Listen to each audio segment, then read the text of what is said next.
Please, Dora, you're welcome for your presentation.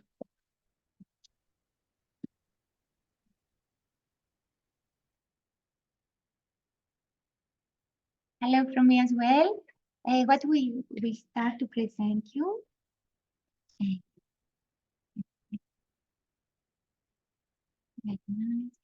It's a common research approach and research study that took place 4 years ago in collaboration with Despina Karakatsani. And as we present later on, the research took place in a second chance school, which is located in a prison in Athens. So citizenship, education, and reintegration, because our approach is mainly focused in the field of citizenship education. And when we're talking about citizenship education, is the perception that you belong to a society. It's a status and a set of rights and obligation at the same time. And we're talking about the full participation of an individual in the society. So we're talking mainly about the sense of identity, to belong somewhere, and at the same time to exercise rights, and of course to require some obligations. And also, it's very important for us to our approach. It's the core of values, the acceptance of values, and the cultivate of that to the students. We're mainly focused, and what we try to do with our students at the school was somehow to encourage them for the active citizenship participation, even in the field of the prison. The prison is a very specific place, as you can more or less imagine. But in any case, the school in the prison, it's like a school outside. So it's a really alive and really active school community where all the members of the school community have an active role. So, and when we're talking about an active citizenship characteristics, what we mainly try to do is to encourage them to really take care of the issues that really affect them in their everyday life. According to the Greek law, social disadvantaged groups could be characterized the group of people whose participation in social, economic, and political life is hampered, either because of social or economic problems, or because any other disabilities, or because of unforeseen facts like the imprisonment that some citizens from us exercise. So we're talking about different groups of people who have specific needs and expectations, but at the same time have some specific characteristics. And the most important of them is the feeling of exclusion. These citizens, these are co-citizens, these people, they feel that they are excluded. And what we are trying to do, how to support them to come back. Okay, I can accept it. Of course, to encourage them to reintegrate into society. The first mention of exclusion was noticed in White Paper of the European Commission in 1989, and the first link about exclusion was training and education. What this means that they thought that the only way to have, if we want to fight against exclusion, is education or training at the same time, and we will have a chance to talk more about that later on. So, according to the Universal Declaration of Human Rights, education must aim at the full development of the human personality and the strengthening of respect of human rights and fundamental freedoms. So, the second chance schools that are mainly linked with the field of lifelong learning. And what is just a short description of their framework, it's that they are schools that address to adults. So, this means in Greece up to 18 years old, maybe in some other countries up to 17. They have 2 years of studies. This means that we're talking for 2 cycles of learning. And after the completion of these 2 years, the students are able to take the diploma of the gymnasium. This means the lower high school. But despite of the knowledge, the most important is the cultivation of social skills and educational contribution in the positive formation of positive attitudes of learners as active citizens into society. So the second chance schools is not only about knowledge, it's mainly about active citizenship. It's a way to welcome back adults who have missed school because to drop out for various reasons many years ago. And now they want somehow to re-include it in this educational process. And this is very, very important in general for the fact of inclusion, as well of the fact of citizenship engagement and involvement. So when we're talking about education in this part, we're talking about a more holistic approach. And here we have adapted, maybe you know this, the framework of competencies of democratic culture of the Council of Europe. What is presented, the holistic approach of education. This means that we're not talking only about knowledge. Knowledge, of course, is very important, but maybe the most important is the cultivation of values, of attitudes and skills. So we're talking about 4 dimensions. And this is the shape, it's like butterfly. So you can meet it in the literacy about Council of Europe's butterfly. And this is what we're also trying to do through our approach. The prison should initially be treated, the prisoner should initially be treated as a citizen, where the only right restricted during detention should be that of free movement. What this means that all the prisoners who want, they have the right to go back to the education. And this is very problematic in Greece because we have many prisons, but there are not so many schools inside them. And at the same time, even in the prisons that there are schools, the schools can't accommodate all the requirements of the prisoners. So this means that there are specific, let's say, criteria for those who can welcome. Talking about correctional education is defined as a set of educational activities that occur when a person is in the custody of the criminal justice systems. This means that with the correctional education framework, we are referred to any kind of educational programs and approaches regarding to their support for their integration to society. The first approach of correctional education began in 18th century in USA, and it was originally of a religious moral nature. This means that in the past, when it started, it was more linked with a moral aspect. So be educated just means that just be a good person.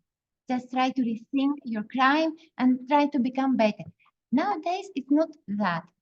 We're talking about this moral, let's say, approach, but because we link it with our citizenship identity, we need to be moral, we need to be trained with skills, attitudes, and values I would already mentioned, because this is very linked with our citizenship education. And this is what we also try to do in the framework of a prison education. According to the Greek Correctional Code in 1999, it was very clearly mentioned that all prisoners have the right to education, sport, cultural activities, and creative occupation. This means that it was clearly accepted and understood that education is the main aspect of in the part of they prepare for their integration to the society. But even that, as we mentioned before, not all the prisons have the appropriate, educational structure, context to accommodate and support all the prisoners. Talking about education in prison should have a significant impact on the return of prisoners to society. This means that the main objectives have to be achieved could be categorized as follows. We're talking, of course, about the acquiring of the necessary knowledge, and this knowledge is mainly linked with their preparation for their reintegration into the professional, let's say, life. Because we think that the main, the most important factor for avoiding someone to go back to the prison is to have a job, be able to gain his or her income and live decently into the society. At the same skills, it's very, very important for us, the development of skills, the providing of motivation and new perspectives. It's very, very important to make them to rethink themselves, to reimagine. They are not only prisoners. They could be artists, they could be professionals, they could be active citizens. And the school, the education is the best way to do that. At the same time, we're trying to cultivate a team spirit and cooperative behavior in the framework of the school, providing specific roles to all of them, This means that all of us, or the active members of the school community, we are responsible for the everyday life there. We have specific rules, and we have the obligation to keep our school safe, let's say, and freedom and free. At the same time, we're trying to create and construct the use of the time spent in confinement. This means that most of the prisoners, the time they spend in the school, it's for them, let's say, like a window to the society, a window to the freedom. They have the chance Έλα. Τώρα μιλάει η Δέσποινα. Κάτσε λίγο. to spend with a more creative, and it's fine, it happens. I think she understood it. Okay, great. It's a way to somehow to make their time more creative, more productive, and make them to feel like citizens, like active citizens. According to the Council of Europe, there are specific dominant models of prison education. There are many, but here are the three more dominant, let's say, just to have a better view of the approach we follow. The first case is adapting the secondary education curriculum to the specific needs and interests of adults. This means that we are more focused on the curriculum of the gymnasium school, for example, and we are trying somehow to adapt the curriculum to the situation of the school in the prison. The second approach is model. It's more oriented to the acquisition of basic knowledge and skills in terms of labor market integration. Why? Because it's very, very important, as we mentioned before, to prepare them for their future integration into the labor market. If they have jobs, they can live decently. They don't need money to cover their everyday needs. So it's a way to reintegrate and keep them away from any criminal actions. And the third one, it's limiting education to the specificity of the site and the status of the trainees as prisoners. This means that in that case, we recognize the specific needs of our students, and we are more focused on that. For example, we are more focused how to deal with their anger, how to deal with their the way that they feel that they are alone. They feel alone. They feel that the society wasn't fair with them, and they have anger. They are very disappointed. To be honest, during our school days, for us, for the teachers, the most important thing is to keep them somehow active, encouraged to continue. We deal more with their senses, with their feelings, instead of the knowledge. And this is part also of the adult education. These are, as we mentioned, these are just some dominant models. In most of the countries, we use a combination of them. Not only that, only the other. But in any case, talking about the successful training, the most important is to avoid all kinds of stereotypes and prejudices towards students and treating them as active citizens. And this is also for us, for the teachers. When we are at schools, we have only students in front of us. We don't have criminals, and we can't face them like that. So in most of the cases, we don't even know the penalty or the reason they are there. For avoiding any kind of fear, stereotypes, or prejudices we may have. So talking about the successful educational program in the prison, just a short way to say that it is a program focused on the specific needs, interests, and abilities of the learners, mainly focused with the acceptance, the feeling of acceptance, of respect of all kinds of diversity. It's about encouragement for active participation and action of learners in the daily program. It's about the reinforcement and adaptation of the daily curriculum to current issues of topics of interest. It's very, very important to adapt our everyday lessons according to their special needs, expectations, and interests. It's important to recognize what they are interested about and somehow to adapt all our approaches to that. And then it's the possibility for students to attribute to themselves a role other than that of the prisoner, to reimagine themselves. And if you ask me, according to my personal experience, this is the most important. If we can imagine that, it means that education has managed somehow, has achieved its aim.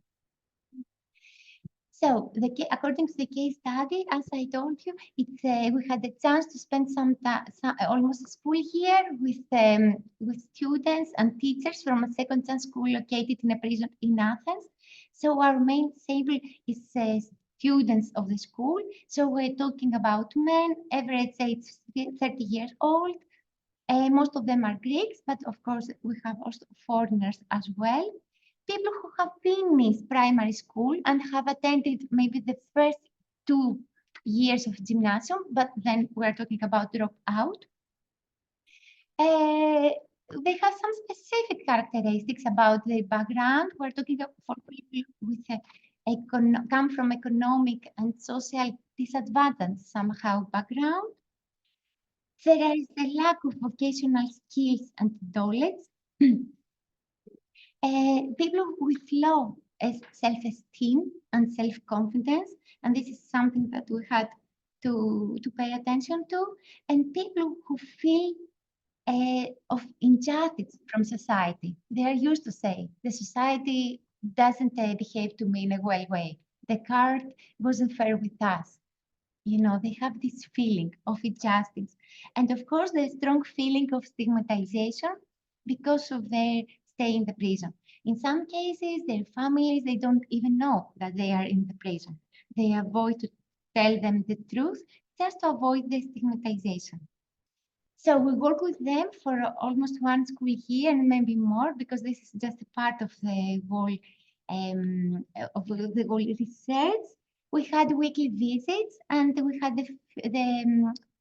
we had this privilege, let's say, to have some field monitoring, to be there with them, and conducted some semi-structured interviews with students and teachers. And the main objective of this research was to capture the students' view regarding the role and impact of the specific educational structure on them, both during their stay in prison and mainly during their subsequent reintegration into society. This is just an overview of the general framework of the school, how this means how the school works during their everyday life. They are trying to adapt the daily curriculum to specific needs and interests of the learners. At the same time, they are trying to enrich the curriculum with additional workshops. Art is very, very important during our everyday life, especially theater. Because art is a way to make them to express themselves. Art has a common language for all the prisoners, and this is very, very important. And it's also very important for us, like an educational tool in any educational framework. We're used from time to time to ask for some plenary meetings. So this means that all the members of the school community, we are together, we're trying to talk about difficulties, challenges that we have, to take together decisions for that. And this is also very important for the students, because they have the feeling that they are active members of the decision-making process, especially for issues that very affect them. And the main mission of the school is to create a democratic and inclusive school environment, to create a democratic culture where all the members feel welcome, and they feel that they have the right space and the time to express themselves and be active members of the decision-making process. So we're trying to follow a more holistic approach. These are some general conclusions that came out from the interviews with the students. So the primary motive of the students is the beneficial budget of the sentence. This means that 1 day for school is like 2 days in the prison. Some researchers, some theoretical people are more somehow critical about that, because they think that they have this motive to come, so they don't come back in the school because they really want to.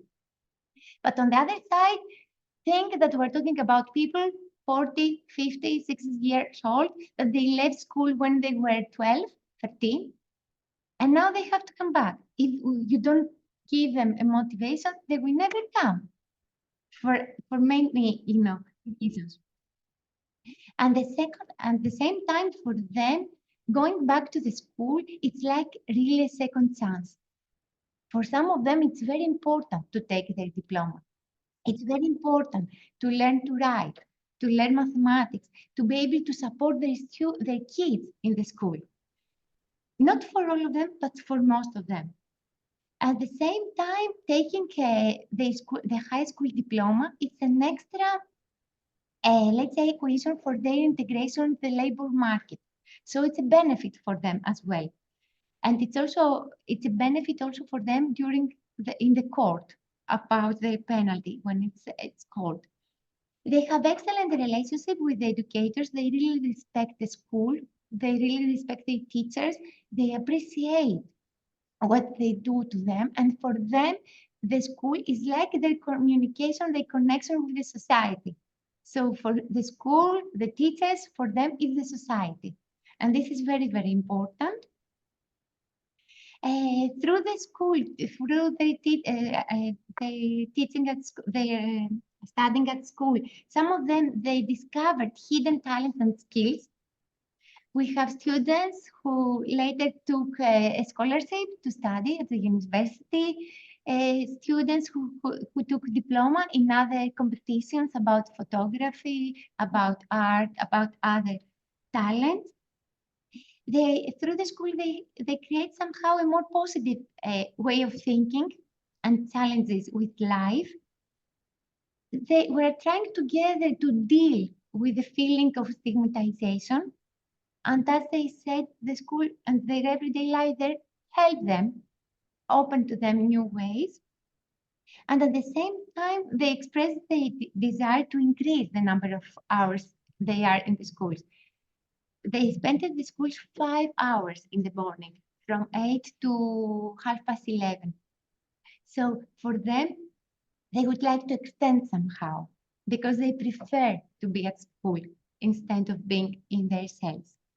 And at the same time, for the teachers and educators, the schools is also very important.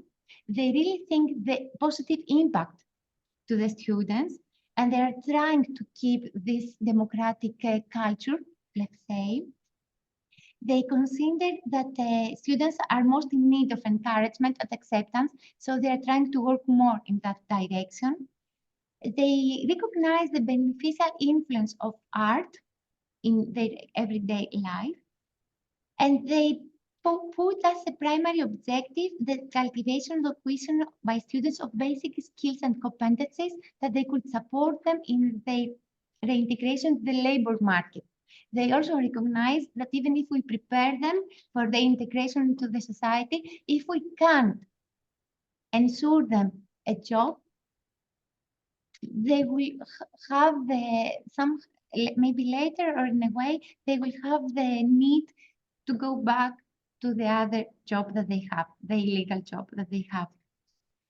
And at the end, they notice that the school, in combination with a structural institution, this means housing, food, maybe financial support after the integration, could be an essential lever for integration and an essential tool to combat against discrimination and any kind of stigmatization that they were in prison create to them. So this is from us, and I hope I didn't talk a lot. If you have any questions, we'll be very glad with Despina to provide you any additional clarifications. No. Thank you so much. Yes, of course. Maybe there are questions from the audience connected online.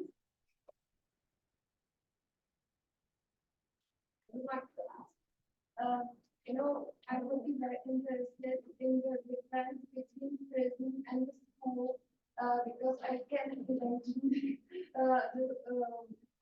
in the school is very different to the prison. So Yes, of course. Thank you so much for this question.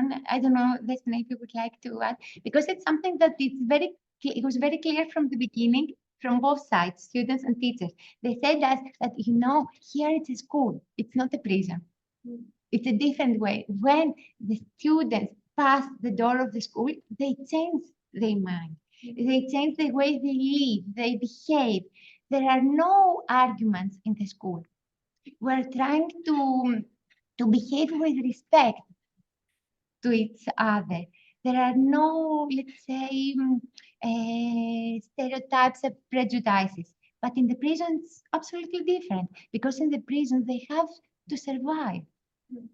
They don't feel safe. The school makes them to feel safe. And this is very important. At the same time, they have the chance to talk with each other, to make discussion, to argument for anything they want. But we're trying to do it in a democratic way. In the prison, it's not like that. Teachers, for example, they don't, they are not, they don't know exactly, they should not know why the prisons are in the prison. Mm-hmm. There in the school, they acquire another identity. They are Yeah, students, Yes, yes. and they feel very safe. They say that, they keep saying that. Yes, yes. Interviews that it's a really no assistance. Mm-hmm. And it's very bad when they go back. That's why they keep saying that students should stay longer, not only to 11:30, 12 o'clock, because they have to go back to their seats. Mm-hmm. So it's another, how to say, It's another environment. society inside Mhm. another country, another perspective.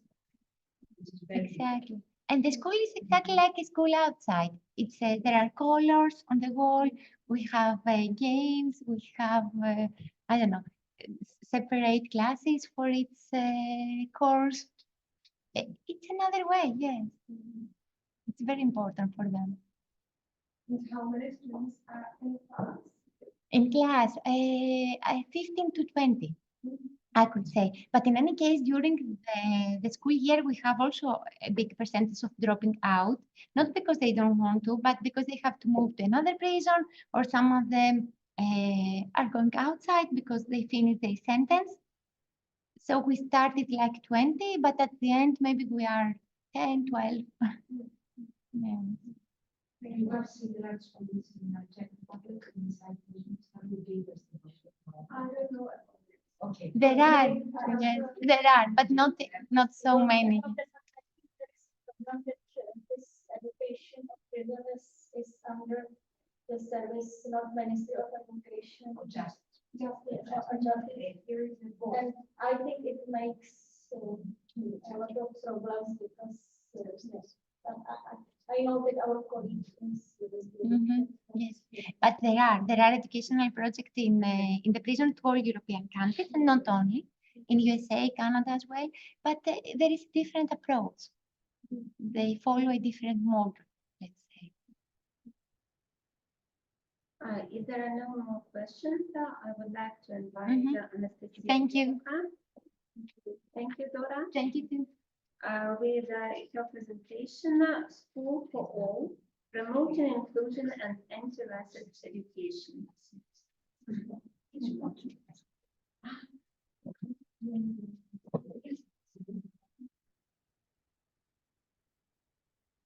You need to share screen. The presentation is already open. Yes, share screen.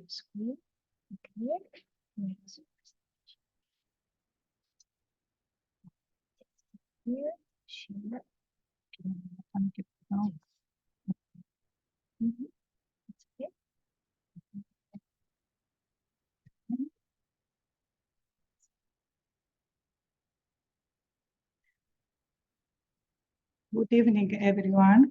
My name is Anastasia Gkioka, and I am a school advisor in primary education. I would like to thank the organizer of this conference for their hard work and dedication. I would also to thank my professor Despina Karakatsani for giving me the opportunity to be here with you to present my topic, School for All, Promoting Inclusion and Racist Education. In this presentation, we will explore the complex issues of immigration, inequality, and discrimination in education today. We will examine the challenges faced by immigrant students and their families, as well as the opportunities for creating a more equitable and inclusive educational system. I am going to present several actions about this topic also. Migration is a global phenomenon of increasing importance. Millions of people move each year in search of better opportunities, safety, or family reunifications. Migrants and refugees bring with them a diversity of experiences, skills, and perspectives that can enrich receiving societies.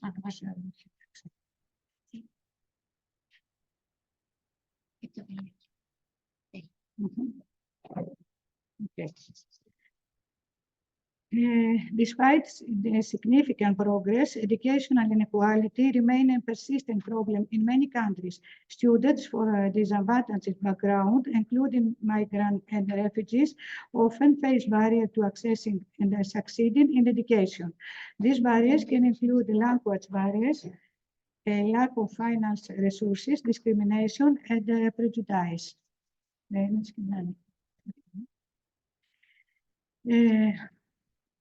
Education inequalities have significant consequences for individuals and societies. Students who do not receive quality education are more likely to drop out of school, have lower incomes, and face social exclusion. Education inequalities can also widen the gap between rich and poor, leading to social unrest and instability. Discrimination in education can take many forms, including racial and ethnic discrimination. This can include things like segregation, unequal funding for schools in different neighborhoods, and hiring practices that exclude teachers of color. Also, sex, disability, LGBTQ+ discrimination.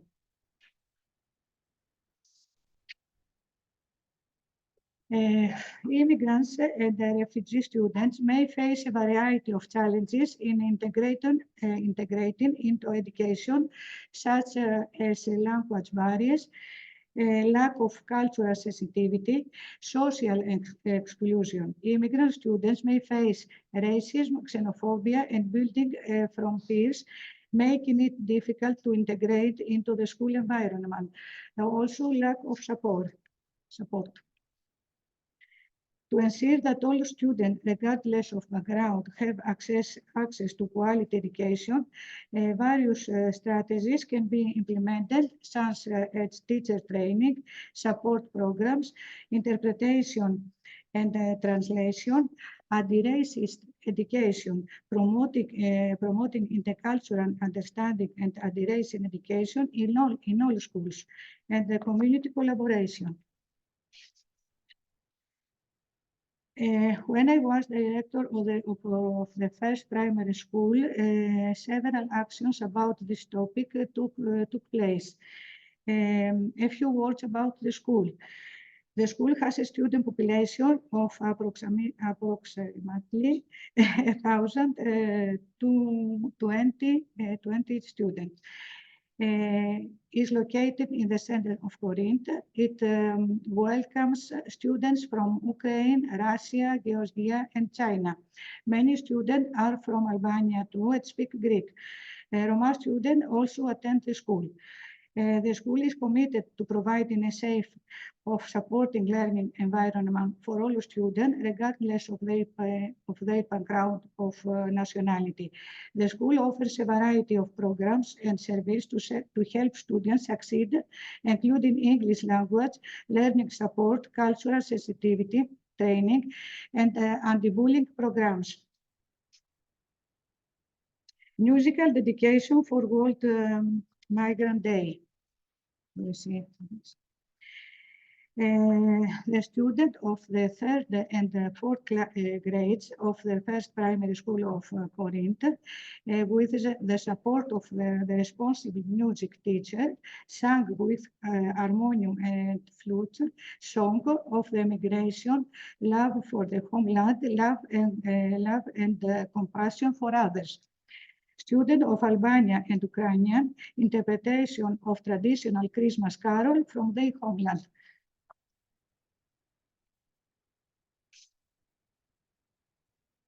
Training meeting intercultural dialogue. The educators attend a remote intercultural dialogue event titled Inclusion of Children from Vulnerable Social Groups in an Exclusive School, Challenges and the Proposal. The Garden of Languages.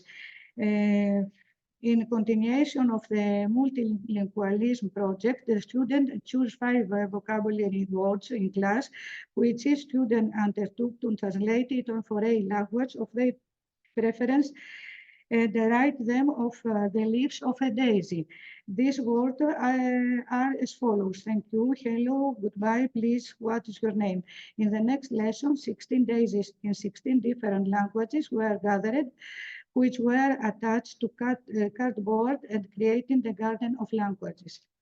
Our school carry also out the Creating Inclusive Schools program.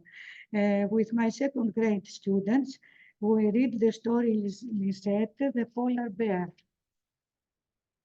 It's about a little bear who was forced to leave her home and search for a new one with the other polar bears. After wandering for many days and experiencing various adventures, they arrived at the brown bear forest. There, they set up their new home, full of hopes and dreams for a new life. However, for Lisette, things were not so easy, as unpleasant surprises awaited her at her new school. Then, the student will discuss what they took away from the story, played the game Little Ellen, so that the student could understand how well they know each other, and painted scenes from parts of the story that made the most impression of them.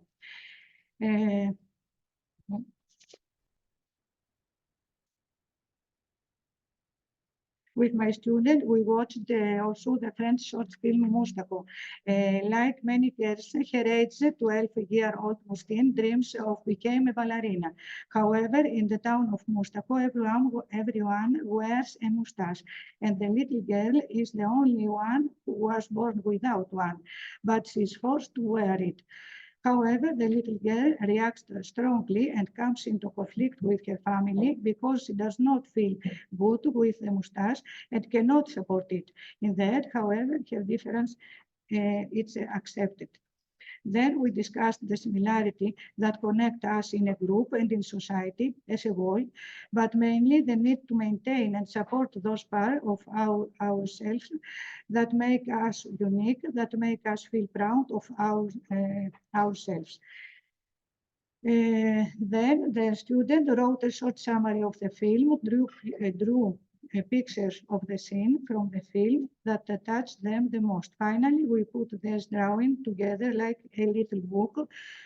Αυτό μπορούμε να το δούμε, το book creator, μπορούμε, είναι να δούμε το book creator που έχουν φτιάξει μαθητές, αλλά να δούμε την τελευταία σελίδα, μπορώ να το βάλω. Να σου το... Ναι, You would like to share this clip that's κάτσε λίγο που θα πάω τώρα. Να το κάνω το μικρό αυτό. Άμα το... Ωραία, εντάξει.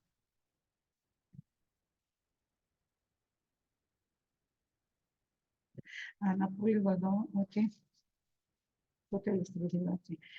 In a book creator, the student wrote 3 things that the school does well for the inclusion of individuals. The teachers are supportive and accepting of all children. There is very little bullying in the school. There is a culture of respect in the school. Students should be taught to respect each other's differences, including their race, ethnicity, gender, sexual orientation, ability, and socioeconomic status. They should also be encouraged to learn about and appreciate different cultures and perspectives. The school, it can help students also feel more connected to the school community and less isolated.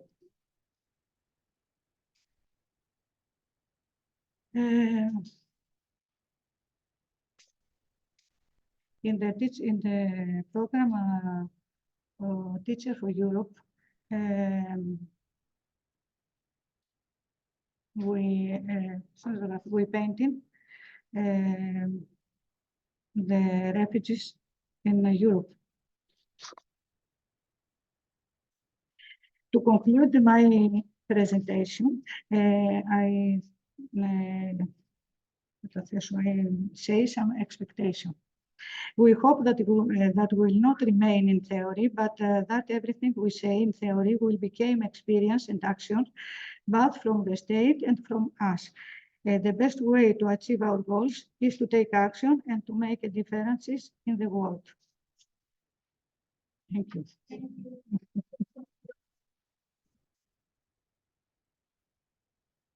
Other questions to Anastasia? Maybe could you stop sharing the screen?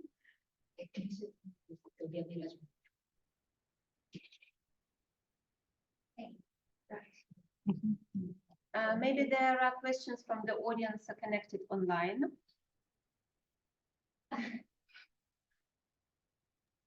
Just many thanks. Was sound good? Because I received a message that you didn't hear presentation.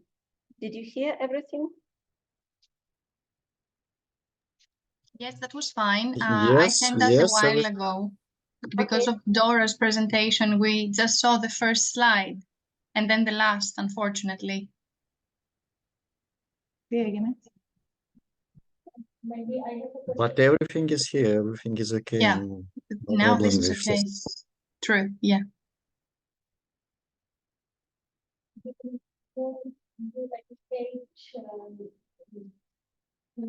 Teachers of primary school, which department? In our department, this department. No, this project is about inclusion, and my question is who takes care about future teachers of this Actually, Anastasia presented what the projects in her school. The school environment, the first time is probably have passed in front of the school. She has been director for several years and now she's school counselor. And but the teacher training is under the name of different projects. Actually, teachers are involved in different projects about intercultural education. Those programs, αυτά που παρουσίασες στα προγράμματα, ήταν κάτω από κάποια γραφεία, κάποια πανεπιστήμια. Όχι πανεπιστημίου, ήταν προγράμματα από το Υπουργείο εγκεκριμένα. Εγκεκριμένα από το Υπουργείο. Actually, these are projects which are approved by the Ministry of Education. So refugees for all, the two teachers for integration. Από το ΙΕΠ ήταν το σχολείο. Integration and this is how teachers for refugees, because we have a lot of refugees, they know the way of the refugees. So the teachers, but still the teachers, this is very important. Also doing our master's program, all the teachers, although they do so many seminars and master programs, etc., they still fail or say that they are not well prepared for the practice. Actually, this is the difference between the theoretical part and what is happening in the praxis. So they feel they don't have really the material, the documents, the instruments, and probably also their ideas and their versions are still more work. I'm asking because of our students would be interested in seeing like that, because I am from the department and we have almost exchange program. So if you know about any of your students who come in Prague for exchange visit, I think these programs also participate and maybe our students in future. So if you have any, and there were also other projects that Dora was supporting, that the schools for all, the Pembecioğlu Center, and the Ministry of Education, how to implement also how to help students, help teachers inside schools, secondary education. It was secondary and then it was primary school, and we have also created a handbook about good practice. Maybe you can present in English as well. It's a very good. because we are from the Department of Primary Education. So it's something very familiar. I will take with you this time. I think we I suggest to proceed to our next presentation. Thank you. Thank you. Conversation. Thank you. Next presentation is Enhancing Teacher Resilience, the Wanda Reflective Method by Anastasia Gkioka.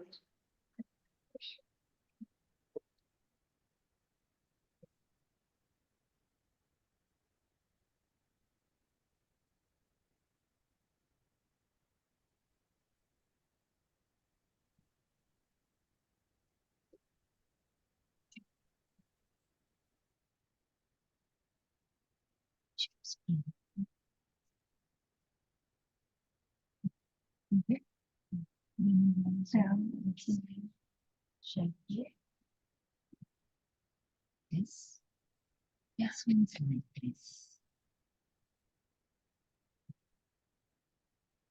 Those who are online, can you confirm that you are seeing the second slide, please?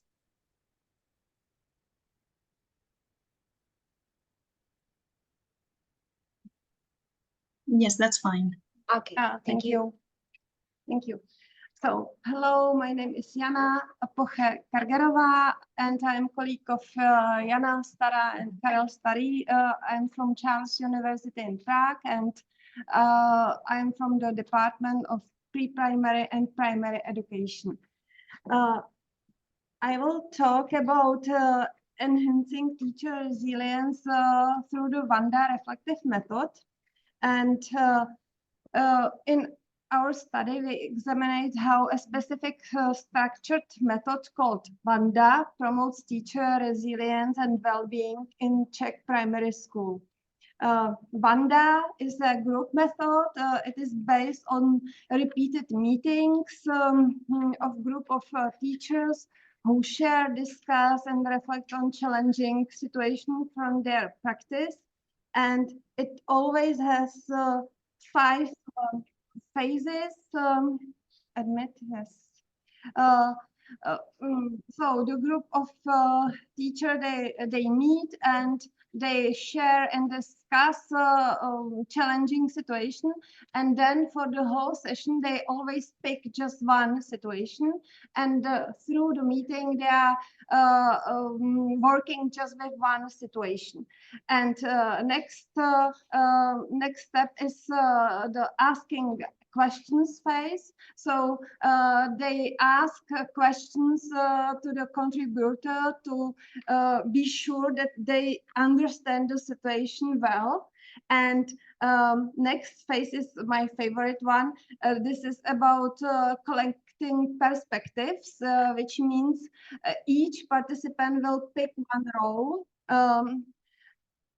in the situation, because in the situation could be the teacher, it could be the refugee child, it could be the mother of the child, it could be the leadership of the school. So we always pick one role, and then it is important to imagine what the person could feel, need, and want, and maybe also to be afraid of.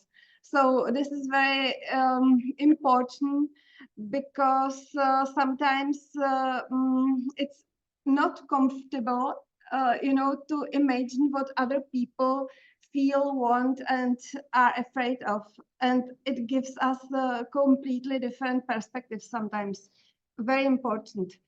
And then next step is brainstorming of good advices, ideas, and also we try to think about also about handbooks and teacher manuals, or also theory that's relevant for this situation. And then next time when the group meets again, we are looking back and we are reflecting, what did you change from the previous session? What did you read, or what did you try? What did you discover? So it makes it empowers the whole group, because it really help us to change something that we want to change, not to say it's difficult, but to do real steps for change. Topics. Very actual is adaptation and socialization of Ukrainian pupils, and also how to prepare a classroom for refugee children. Not to just work with the refugee child who is coming into class, but also we have to work with the whole classroom, and it's another topic. Another preparation. And also communication and cooperation with the teaching assistant. We have a lot of foreigners also from Ukraine, and so it's also a discussed topic. Communication and cooperation with parents of refugee pupils. And also sometimes teachers are very frustrated and overloaded by work. And so this is also a topic to be discussed.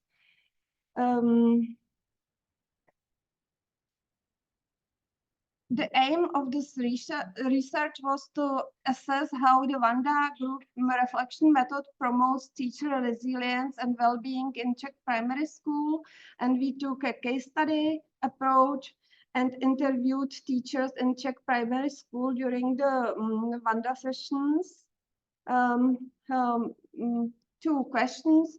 How do teachers evaluate their experience with the Wanda method in terms of their well-being, and how does the method help them to build resilience in challenging teacher situation? It was conducted in a huge school. So it's a school in Prague, 900 students, 80 teachers, and 150 children are with Czech as a language learner. So it's a second language. It's not, Czech is not the mother tongue. And there are 80 children from Ukraine, 4 Ukrainian teachers who are teaching English mainly, because this school is also a bilingual school. So English teachers are always wanted and needed. And there are also 6 Ukrainian teaching assistants. And then the Wanda sessions took place once a month through whole the year. So every month they met and had this Wanda group. We approach all 22 participants. If you are engaged in Wanda group, it's not, you can come, and the leadership can't tell you, you have to go for Wanda session. It must be dobrovolné. Voluntary, yeah. I was looking for the word. So it must be voluntary, because it's very sensitive. You have to feel safe, and so it's very important that people are not forced to come to group reflection like that. So we approach all 22 participants, and just 9 people agreed to take part in this research, all were women, but the represented diverse teaching experience. Some are just new starting careers, and some of them are senior teachers with more than 30 years of teaching experience. So we took semi-structured interviews.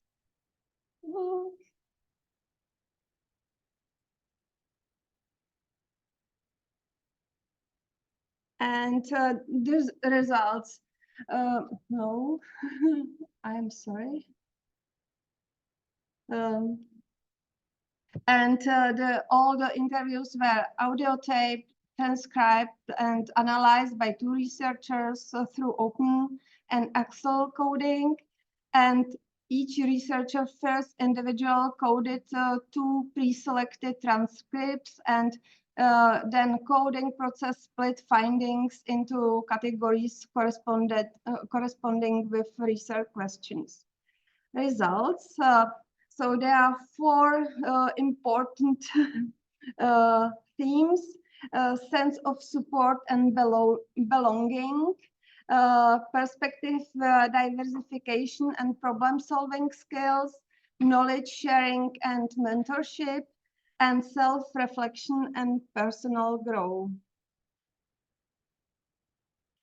A sense of support and belonging. Teachers often cite a sense of support and belonging to the teaching community as a key benefit of the Wanda method. So it's like very similar. You were talking about, they find relief in realizing that colleagues share similar challenges, fostering friendship and contributing to overall well-being. Nearly all the participants in our case study said they were put at ease when they found that they all deal with similar problems. Several participants were surprised that even older and more experienced teachers can find difficulties. So there's a quote: "I have come to realize that we are all in the same boat. I thought that the more experienced teachers have their perfect classrooms, but the truth is elsewhere, and that put us all in the same boat. Teachers who have taught for decades encounter problems they do not know how to solve. It's great to hear. I myself don't know either. I may know more than you, but I don't have the answer to this, and we can search for it together."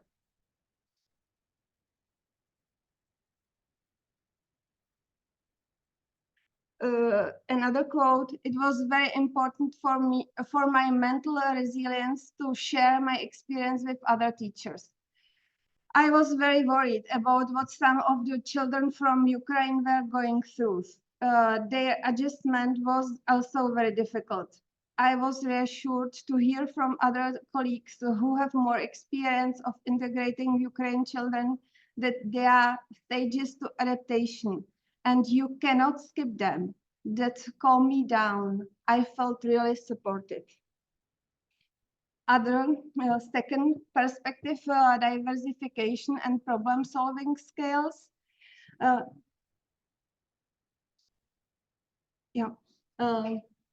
The Wanda method promotes teachers' problem-solving skills and resilience by encouraging them to consider diverse perspectives on teaching challenges. This approach, this is the phase, my favorite phase, collecting perspectives, provides insight into alternative classroom strategies, fostering adaptability and confidence, and overcoming obstacles.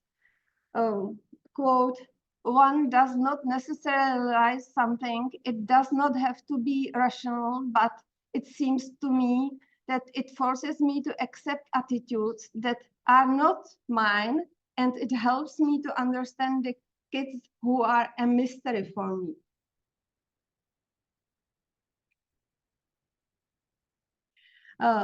Knowledge sharing and mentorship.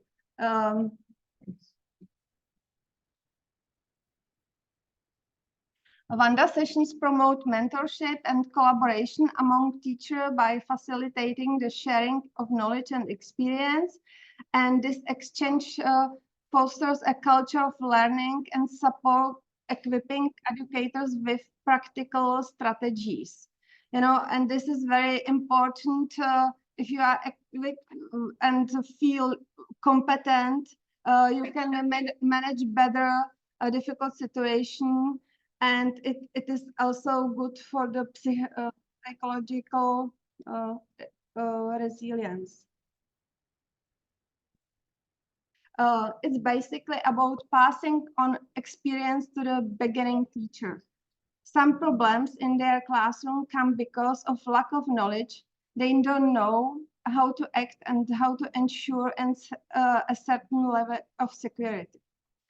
And another quote, I dealt with the problem of integrating a Ukraine refugee pupil. The problem was the language barrier and then rejection of everything, resistance and blockage. She was unwilling to open up or confide in me in any way, refused to work and on several occasions, and this culminated in outbursts of anger and with shouting and rage. I was desperate and felt incompetent.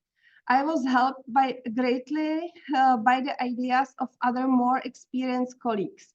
I tried some strategies and started working more with the Ukrainian assistant. The situation improved a lot and I felt much more competent. And 4, self-reflection and personal growth. Wanda sessions promote self-reflection and personal growth among teachers, enhancing their well-being and resilience. And this fosters self-awareness and confidence. And quote, thanks to this, I then look for myself to see how can I, thanks to this, I then look for myself to see how can I influence the situation, what I can change and not expect someone else to do it for me. Or I don't know, expect others to change. It makes me feel more mentally resilient to the challenging situations I face more and more often at school. And conclusion, the research showed that it really helps to build professional learning community, boost confidence, prevents burnout, and improves teamwork. So teachers appreciate this group reflection called Wanda for improving well-being, resilience, and collaboration. Thank you.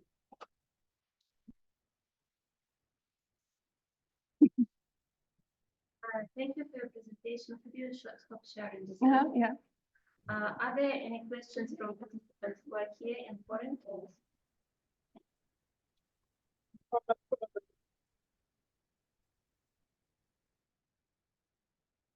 If there are no questions from foreign, so maybe there are questions from participants connected online.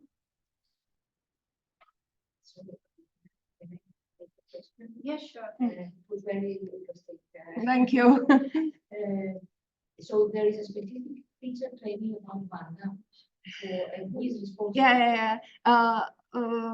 I took a training in Belgium because Wanda comes from Belgium, from University in Artevelde. And so few colleagues of our department took this training. And so last year we also conducted a training for other facilitators. So it's originally from Belgium, but it requires a training. The main objective are well-being and resilience. No. It's actually the goal for this Wanda is to develop reflective skills of teacher and also to build a learning community. So this is the most important, but it has many it has really many benefits, I think.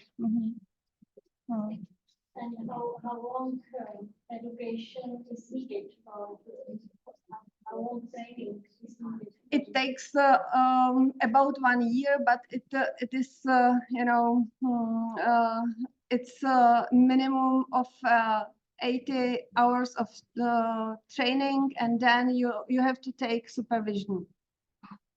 Mentoring. Supervision or mentoring. Thank you. Thank you. Thank you for your presentation.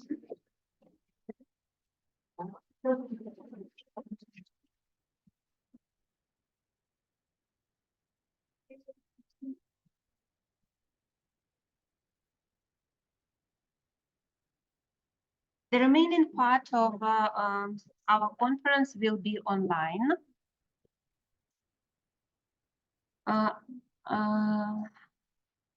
According to the program, our next presenter is Sergiu Sanduleac. I see you, Sergio. Could you present? I invite you to present your results of your work, scientific literacy and integrative development perspective and efficiency of scientific thinking. I need to make you co-host now.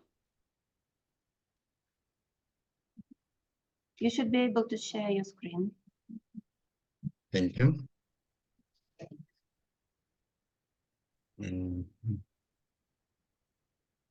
Entire screen, maybe. And do you see? Tell me, please. Okay. Dear colleagues, my name is Sergiu Sanduleac. I am associate professor from Ion Creangă State Pedagogical University of Chișinău from Republic of Moldova. I am glad to attend to that very interesting conferences. My topic is scientific literacy and integrative development perspective and efficiency of scientific thinking. It's a part of it's a part of a huge big research that I realize. And in that research, I just want to be focused on some aspects related to the teachers. But I see that slides are not moving. Maybe I will reshare the screen once again. Just a moment. Oh, yeah, it's okay. An introduction.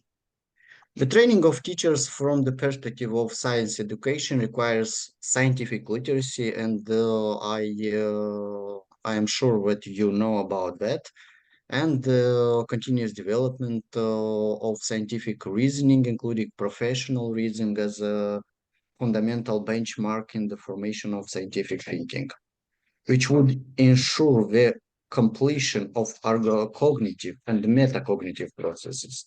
Cognitive and metacognitive processes are very essential elements of scientific thinking development.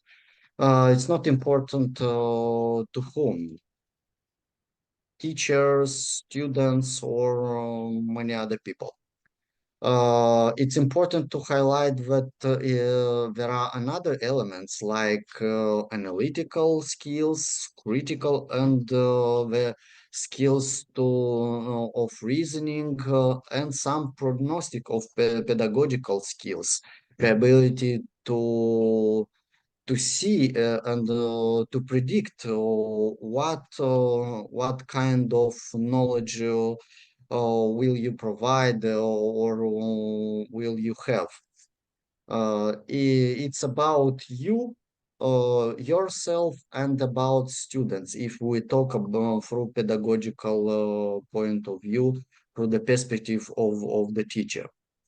De Boer and Roberts note that the concept of scientific literacy has evolved since 1950s and continues to evolve with the advancement of science, technology, and significant world events. You know that we have different world events. There are a lot of events with negative connotations, like wars, unfortunately. But in this period of time, the technology evolves in some aspects. This further confirms the need to professionalize teachers from the perspective of developing scientific thinking.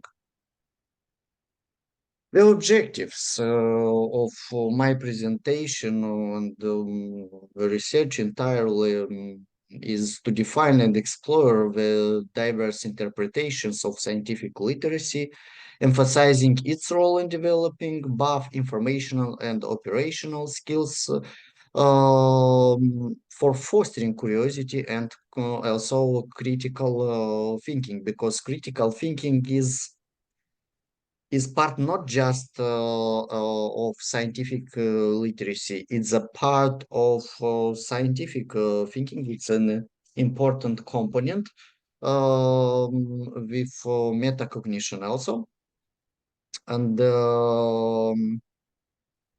scientific literacy seems to be like a kind of collective scientific thinking.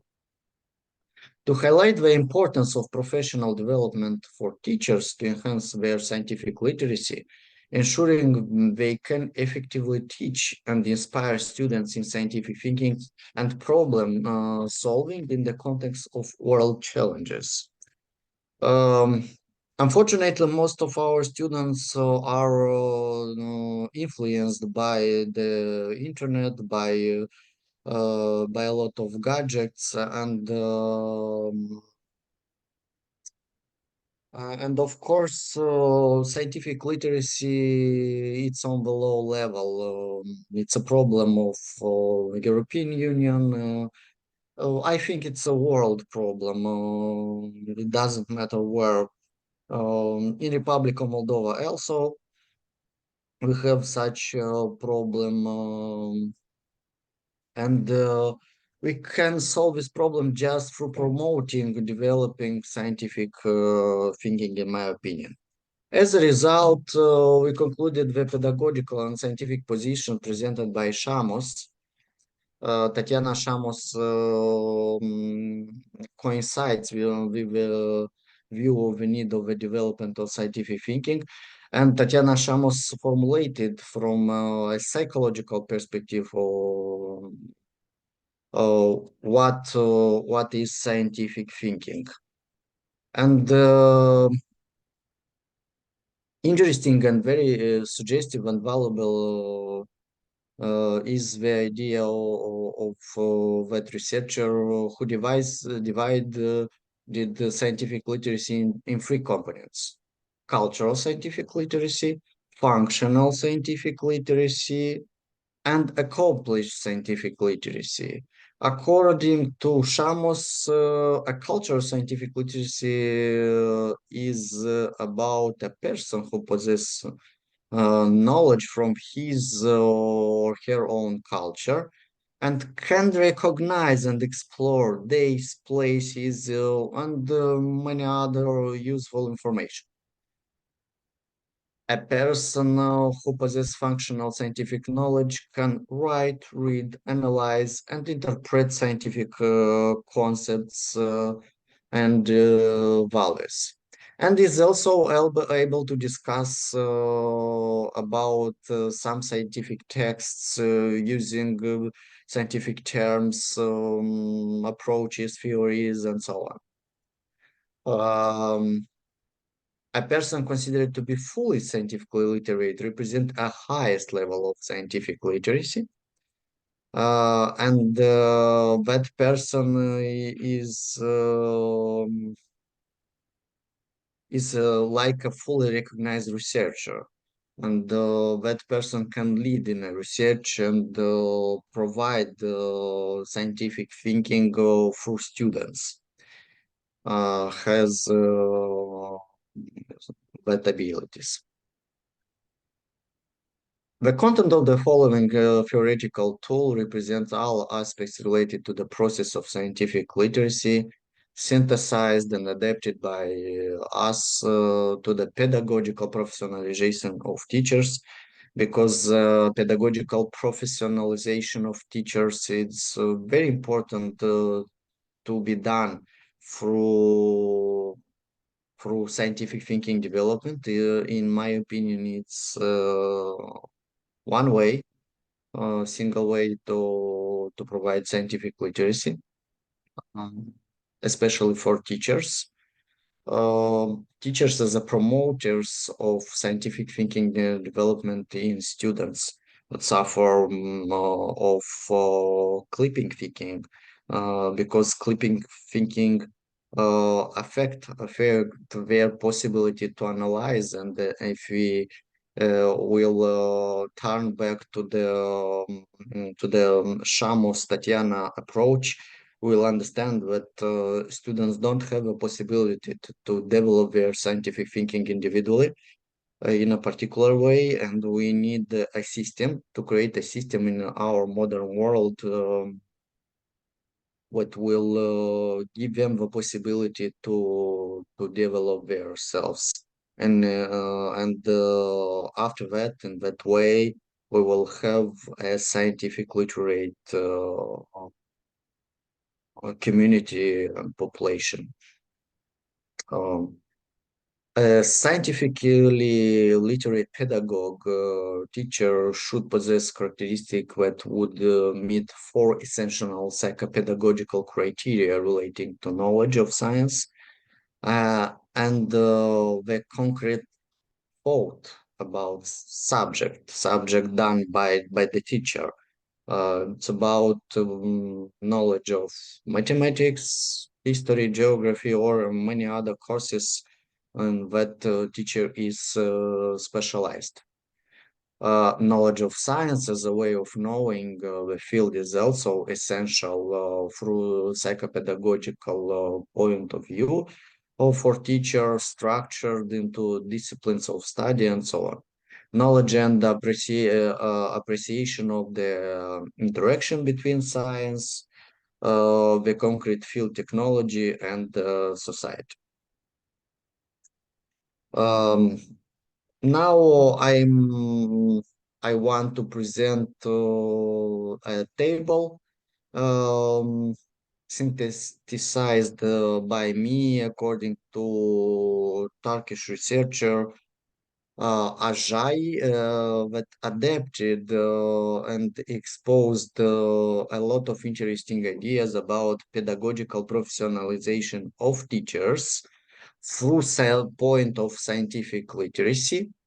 And according to that author, a scientifically literate teacher should possess characteristics that would meet 4 essential psychopedagogical criteria. The first criteria is knowledge of science and the concrete subject of thought, knowledge of the investigative nature of concrete science by subject, knowledge of science as a way of knowing the field, structured into disciplines of study, and knowledge of appreciation of the interaction between science, concrete field technology, and society, as I already said. But what does it mean? I will present some indicators. So, from the first criteria, knowledge of science in a specific discipline, it means that teacher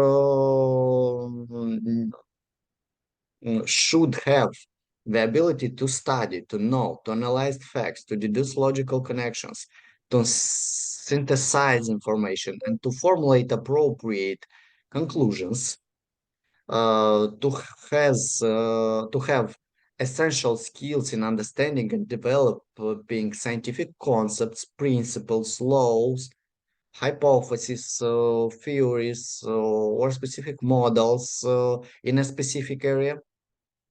The second criteria, knowledge of investigative nature. According to that criteria, the teacher the scientific process takes place through the use of specific methods and procedures, such as observation, measurement, classification, deduction, all elements of logical thinking, and that will give the possibility to the teacher to analyze the data, to communicate well, and also writing, speaking, drawing up, and interpreting different data through graphs, tables, charts, and my calculations, and so on. Knowledge of science is a way of knowing in the field. The teacher in that case has to be focused on the development in general of his thinking, reasoning, and reflection in the construction of scientific knowledge and specific work in the particular discipline of study. Have to be focused on the study of theoretical and empirical nature of science, ensuring objectivity and using assumptions in a deductive or inductive way of reasoning, analysis of relationships between arguments and facts with the specific disciplines of study. Special importance is given to self-examination. It's about metacognition that gives us as a teachers and to everybody also the possibility to understand what we know, what we don't know, and to see our lacks for improvement.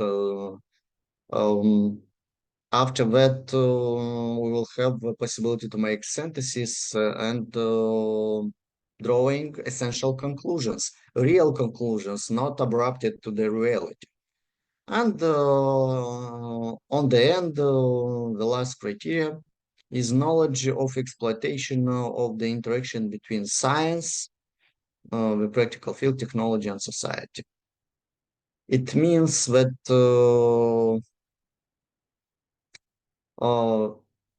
there is a relationship between demonstration and realization of interaction between science, the concrete field of the study discipline, technology, and society, which includes important aspects such as the impact of science on society, the interrelationships between science, society, and technology, career perspective, also social issues related to the science, and so on.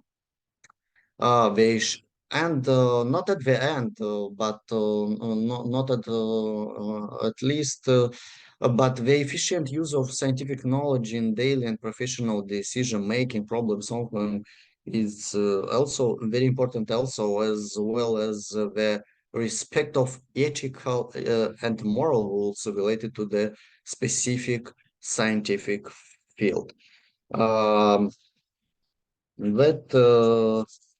That way, based on the carried analysis on this on that Sergio, information. I'm sorry, Sergio, I need to ask you to go to the conclusions. Okay, thank you. We're out of time. The conclusion, you see the references, and thank you for your attention.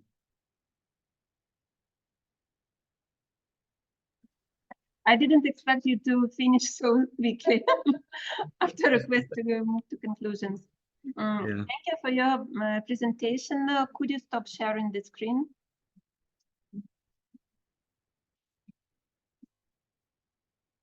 Are there any questions from participants who are connected online?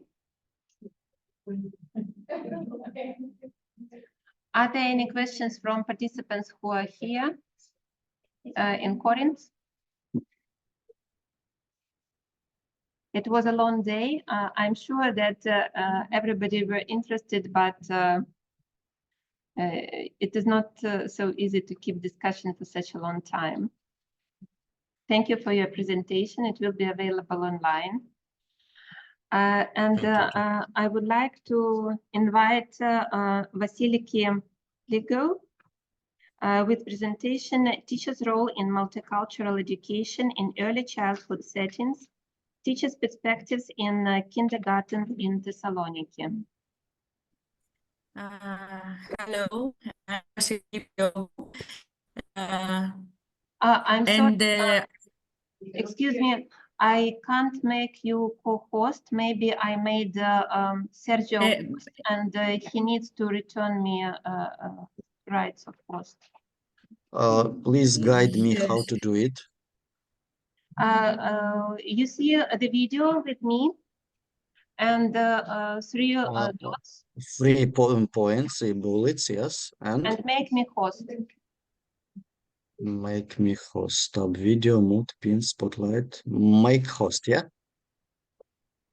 Make host. Yes. Thank you. Thank you too. Oh, And now. okay. Thank you very much for your invitation. I'm here with my colleague Sophia Tromara, and I would like to invite her to present us this presentation. So could you please make a co-host Sophia Tromara? Yes, Sophia Tamara, you Thank you. should be able Yes, to thank you share. very much. Thank you. Thank you.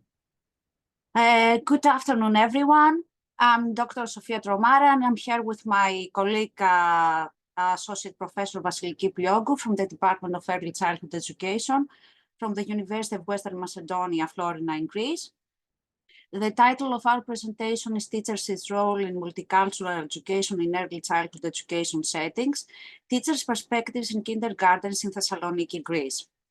I will start with a short introduction. The role of multicultural education is widely acknowledged, as all educational levels, including early childhood education classrooms, have become increasingly diverse due to intensified international migration. Equally important is the increased advocacy for access to quality education for all, regardless of race, ethnicity, nationality, culture, gender, religion, socioeconomic status, disability and ability, and sexual orientation. These are analytical categories that are often interdependent and result in discriminatory practices, the formation of disadvantaged groups, and exclusion. Most importantly, multicultural education can promote and enhance values that underpin democratic societies, such as equality, tolerance, respect, empathy, peace, non-violence, and justice, especially in the early years. Bank suggests the following 5 dimensions and strategies for implementing multicultural education in early childhood education settings. The first is the curriculum, content integration, knowledge construction, prejudice reduction, equity pedagogy, and the fifth is empowering school culture and social culture. Moreover, the role of teachers is crucial, as their own conscious or unconscious diversity beliefs that comprise both multicultural and equality beliefs affect their teaching strategies either positively or negatively, something that overall determines their multicultural teaching competence. Other studies focus on the importance of teachers' multicultural self-efficacy, the ability to connect knowledge, practices, experiences, and perspectives of diverse students with teaching learning, as they have to perform simultaneously a variety of actions. It has been proved that teachers' multicultural self-efficacy can have positive outcomes in various students' aspects, such as increased educational achievement, enhance academic self-efficacy, promote multicultural competence, and thus social and political consciousness. Equally effective has proved to be teachers' training in pre-service stage and in professional development in multicultural education, as it can strengthen teachers' multicultural self-efficacy. Additionally, strong partnerships and collaborations and communication with families and parents are very important, as they can have very positive outcomes for students. Finally, it should be stressed that in Greece, we have a new and revised curriculum for the early childhood education, which capitalizes data from research in multicultural education and has made important provisions in relevance to linguistically and culturally sensitive teaching, intercultural communication, critical cultural literacy, democratic values, and human rights. And it also suggests a broad set of suggested activities, interventions that can help teachers realize their work. Moving on to the present research, the aim of our qualitative research was to explore how teachers deal with the inclusion of diverse students in early childhood education. We had 3 research questions. Which is the role of teachers in the inclusion of diverse students in early childhood education? Which teaching practices are they implementing? And which is the role of parental involvement? Semi-structured interviews best allowed to explore the perspectives of 21 teachers in early childhood education settings located in Thessaloniki, Greece. The participants were all women, something that is consistent with the female overrepresentation of the teaching workforce globally and in Greece as well. All participants had worked in classrooms with culturally diverse students. Data were collected through snowball sampling. Participants' experience varied from 2 to 30 years. Data collection lasted 4 months, and each interview almost for 45 minutes. The interview guide consisted of 12 open-ended questions, almost 4 per thematic axe. 2 interviews were pilot, and informed consent was obtained from all participants before data collection started.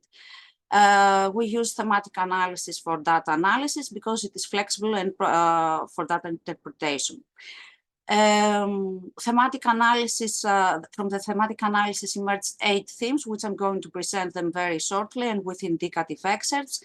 The first theme was positive view towards linguistic and cultural diversity. Cultural diversity is an asset. All children can benefit from cultural and linguistic difference. They have to get acquainted with different cultures and customs and ways of living. The second theme was prioritization of social inclusion. It is our duty to embrace children with ethnic background, have an active role in their inclusion, and they need to feel safe and confident. No one can be excluded. All children have equal rights, and we are responsible for safeguarding them. The third theme was teachers' supportive and guiding role. Our role has to be supportive, give students guidance and support, and be always there to help them integrate. The fourth theme was teaching practices for implementing multicultural education. Learning the native language can enable more easily and quickly integration. I focus on the language. It helps them communicate with their peers.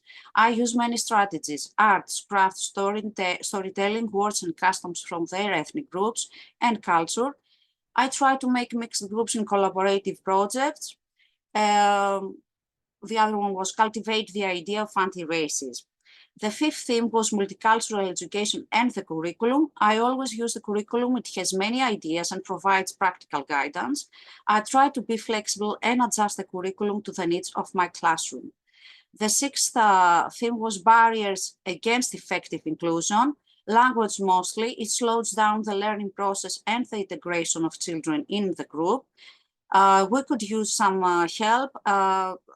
Children don't feel confident in making friends and communicating with me due to the different language. Have interpreters or social workers. The seventh theme was, the seventh theme was teachers' demand for professional development and further training in multicultural education. I would feel more confident and competent if I had more specialized knowledge in intercultural education and guidance to implement more specific pedagogical strategies in a multicultural classroom. The eighth and final theme was the importance of parental involvement. Parents play a significant role, all parents, and I'm not referring only to immigrant parents, but also to natives. We must communicate and work together for the benefit of the children. Immigrant parents have a problem with the language and are sometimes hesitant to communicate with us. Moving on to the discussion, findings are consistent with findings from prior empirical research. In relevance to the first RQ, the role of teachers is crucial. They have to provide guidance, support, inspire the peaceful coexistence of all cultural backgrounds, promote feelings of trust, security, and care, and facilitate interaction among all students, regardless of their ethnicity. Safeguarding human rights, the right to access to education for all children, and the inclusion of diverse students are a priority. Multicultural education can benefit all students with positive outcomes, both the native children and children with an ethnic backgrounds. In relevance to the second RQ, the curriculum facilitates their work and provides autonomy, but it has to be adjusted to the diverse needs of each classroom. Teachers also supported that they implement culturally relevant pedagogy, anti-racist education, collaborative learning, dramatization, discussions, projects, arts and crafts, language games, and free play to promote more effectively the inclusion of diverse students. Also, they focused on the learning of the language of the host society, which can accelerate acceptance, socialization, and positive self-identification. In relevance to the third RQ, they all highlighted the role of parental involvement in multicultural settings, especially in the early years, where parental involvement is even stronger and more intense. In conclusion, teachers' role is crucial in a broad array of aspects of multicultural education in early childhood education settings, as their role is closely intertwined with quality education. Quality education is the fourth sustainable development goal among the other 16 of the UN's Agenda 2030 for transforming society at large. Teachers have to provide support and guidance, promote respect towards human rights, intercultural communication, cultivate empathy, and create a safe and inclusive learning environment. Placing value to diversity, equality, and social justice are equally important. Findings can be capitalized for further research on the field and by the educational leadership. Teachers can receive further support through training seminars in terms of their instructional guidance and pedagogical practices and materials that can help them more effectively realize their work in early childhood education. And training should also involve the aspect of parental involvement, both at pre-service stage and professional development, as it can increase their intercultural teaching competence and efficacy. We have some indicative references, and thank you all for your attention. I try to be punctual with the schedule. Thank you. Thank you a lot, Sophia. Could you stop sharing? Are there any questions from participants online? And maybe any questions from those who are here in Corinth? If there are no questions, our next presentation by Alexander Dlugopolsky was cancelled because there is no electricity in Ukraine. It is cut down from time to time. And I would like to invite our colleague from Mexico,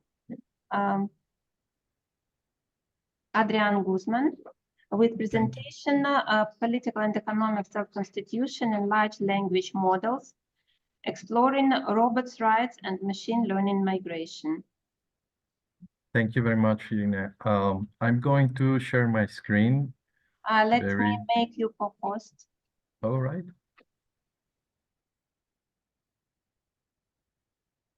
You should be able to share screen now. Okay, excellent. Please tell me if you can see my screen. It is in the process. Yes, now we can see your screen. Excellent. I really appreciate Irina for the invitation. I'm an atypical social researcher because she knows, as we studied together, that my background is in engineering. And I have been working in cyber representations. So my exposition today is regarding different process related to social science, not directly involved. So the political and economical self-constitution in large language models is my presentation today. And this is going to have a significant impact in social processes as well. This is a work sponsored by AWS, and the idea is to try to define how to make constitutional AI. And this is more or less a process in how we're going to move from large language models to machine processes in robots, and how this is going to impact. So this paper delves in the intricate realms of political and development self-constitution, but in large language models. It's inspiring the concept of the cloud constitution from Anthropic Research. Here you can have the link if you want to go deeper into this paper, which is very interesting. And the idea is that we need to approach a series of index of psychological terms that are going to be embedded in these instruments or these tools, like agency and identity, acts and actions, agency and practical identity, the metaphysics of normativity, constitutive standards, obviously the constitution of life, the paradox of self-constitution, testing versus waiving, maximizing prudence, and the empiricist account of normativity. So how we are going to understand the intersection of AI with social development, with ethics, with governance. We are seeing it right now, and I'm very thrilled by the exposition of my colleagues, for example, Jana and Sergiu, because I see direct related implications, like, for example, translation, direct translation of subjects and matters in schools for immigrants, kids, or, for example, the scientific literacy, which is going to be needed by these commercial instruments, but that we can develop in a more intuitive and approximated way in order to accomplish our different tasks. So we need to review different ethical frameworks. We need to make AI supervision, which is something that I do, combining my two backgrounds in social sciences and engineering. And it's more or less how to create a university for artificial intelligence. We need to teach these tools, these instruments, to behave in a certain way, in the most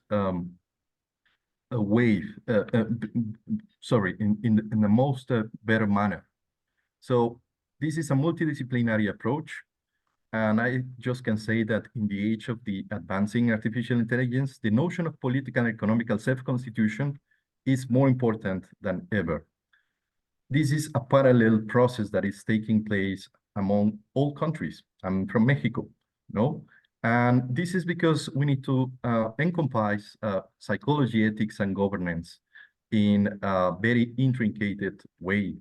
So a constitutional AI, which is only one initiative from these different large commercial language models, is taking path, no? In order to achieve an ethical AI for social good. And this is very, very interesting. So ethical AI for social good is going to be approached by an AI governance, but also by societal integration. So how can we approach a self-constitution of a large language model? I wrote a paper that I shared to Irina that gives a more deeper explanation regarding these scenarios. But I can summarize in three main concepts, which is a precise control and transparency in the development of these instruments. And this is very important because we have a multicultural approach. Many of these tools doesn't work in a Mexican school, for example, because the cultural approach is different. So maybe in the background, we can have the same machine learning process, but we need to migrate that process into a way of thinking. So that's an algorithmic injustice if we only approach it from a commercial approach. So in the review stage, what we are doing is considering the agency and the identity in the human AI related to the AI perspectives. So a constitutional AI is basically aligning artificial intelligence with social values. We need to provide transparency. We need to provide fairness and non-discrimination, as Jaina presented in a very, very interesting way. I have been an immigrant myself, my daughters, so I have experienced it in a first manner. But also we need to align this in a social good, So from the Anthropic paper that I share in this presentation and that everybody can access because it's public, they define a series of guidelines in order to accomplish this. But starting from the language is something that we need to customize in each of our countries. I mean, I need to translate this into Spanish, but also into a Spanish way of thinking, at least in Mexico. So in a final stage, we also need to review the normativity and the metaphysics of action, how this is going to take place in different societal value environments. We have mentioned it in this panel, many different and interesting processes taking place in prisons, taking place in immigration schools, taking place in a conceptual and in development framework of ways of thinking in scientific thinking. And for that, we need to really reset all these general terms. So conscious prior is important in order to accomplish an ethical AI design. A conscious prior in machine learning, which is a technique in artificial intelligence, which is basically the training or the learning of these machines in order to accomplish algorithmic justice. Otherwise, we are going to get algorithmic injustice. And we need to behave in an ethical way and achieve ethical responsibility. For that, we need to advance in the AI designs. It's a multidisciplinary process. I describe many of these processes here, but we need to align with all the general institutions. We can initially, as in my case, for example, start to plan this in a family way at home, but we need to make this a prior in terms of how this is going to be achieved by an institution process. So we need to achieve AI governance in public administration and at the end in public administration accountability. In order to do that, we need transparency, fairness, public good, and we need to create a robust governance for that. This is a more general description of why this is important. This is a philosophical approach, a philosophical process, because we are humans, we have human agency, but also we need to create and discover what's going to be an identity of these instruments related to our multicultural process. So the future of AI governance is a balance between innovation and ethics. And in order to do that, we can rely in at least 3 principles of self-reflection in order to authenticate this agency, this identity, or this integrity in large language models. A principle of introspective analysis. I mean, these machines cannot be self-governed. They need to be self-constitute in a certain way. A principle of ethical alignment. This principle requires that these machines, these instruments, regularly assess ethical guidelines. And we need to achieve also a principle of continuous learning. Basically, what I just mentioned at the beginning of this conversation, we need to create universities for AI, because knowledge is growing, knowledge is expanding, and we need to be aware of what are going to be the answers and responses of these instruments. So we need to get into the role of a chief artificial intelligence officer. That's something that is already happening by many president directives in many countries, including the European Union. And that obviously relates to accountability, to strategic guidance, and also in how to explore what is going to be next. If they are going to translate or migrate these processes into a mobile systems like robots, those really interact with people, and we need to govern those actions. So it's a dynamic of AI self-improvement and self-supervision, and obviously a way to self-constitute AI in a way that we need to be harmless to AI feedback. We cannot supervise the whole internet, for example, which is the source or resource of knowledge, between quotations, of these tools. In conclusions, we need to move towards a more precise control and transparency in AI behavior, and we need to work in a more interdisciplinary way in order to achieve good things, like, for example, automatic translation of contents in a curricula, in a school, that can really help and achieve many instructional goals, for example, for immigrant kids, for people who have certain disadvantages. I'm working right now in neurodivergence, for example, and we are seeing a lot of good things, and that is what we need to take advantage of. So I very appreciate your invitation, Irina, and with that, I just conclude that the path forward is just ethical and sustainable AI. Thank you.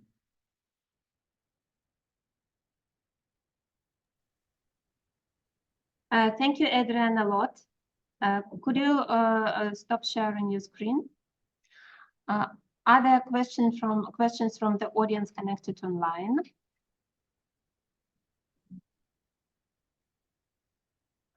And maybe from somebody who is here in Corinth? Presentation was very interesting and very inspiring, and something which we can't hear very often, but still it is very important, and I'm very glad that you presented. Thank you. Thank you very much, Irina. I really appreciate that. It's always my pleasure. Thank you. Now we are moving forward. Our next presentation, according to the program, is by Nilüfer, Pembecioğlu, and Seide, Omar. And the title of presentation is The Correlation Between Adolescent Social Alienation and Heroization Acts in Digital Age Storytelling. Nilüfer, will you present? Yes, of course. Yeah. I'm just asking who I should make for host. You should be able to share your screen now. Well, thank you. Thank you very much. And thank you and Despina for organizing such a very important and very enthusiastic conference. I appreciate all the participants, and I hope you also like our presentation as well. Let me see if I can share my presentation. We are going to be talking about the virtual reality, virtual migration, and how the little kids are portraying their identities depending upon what they have in their stories.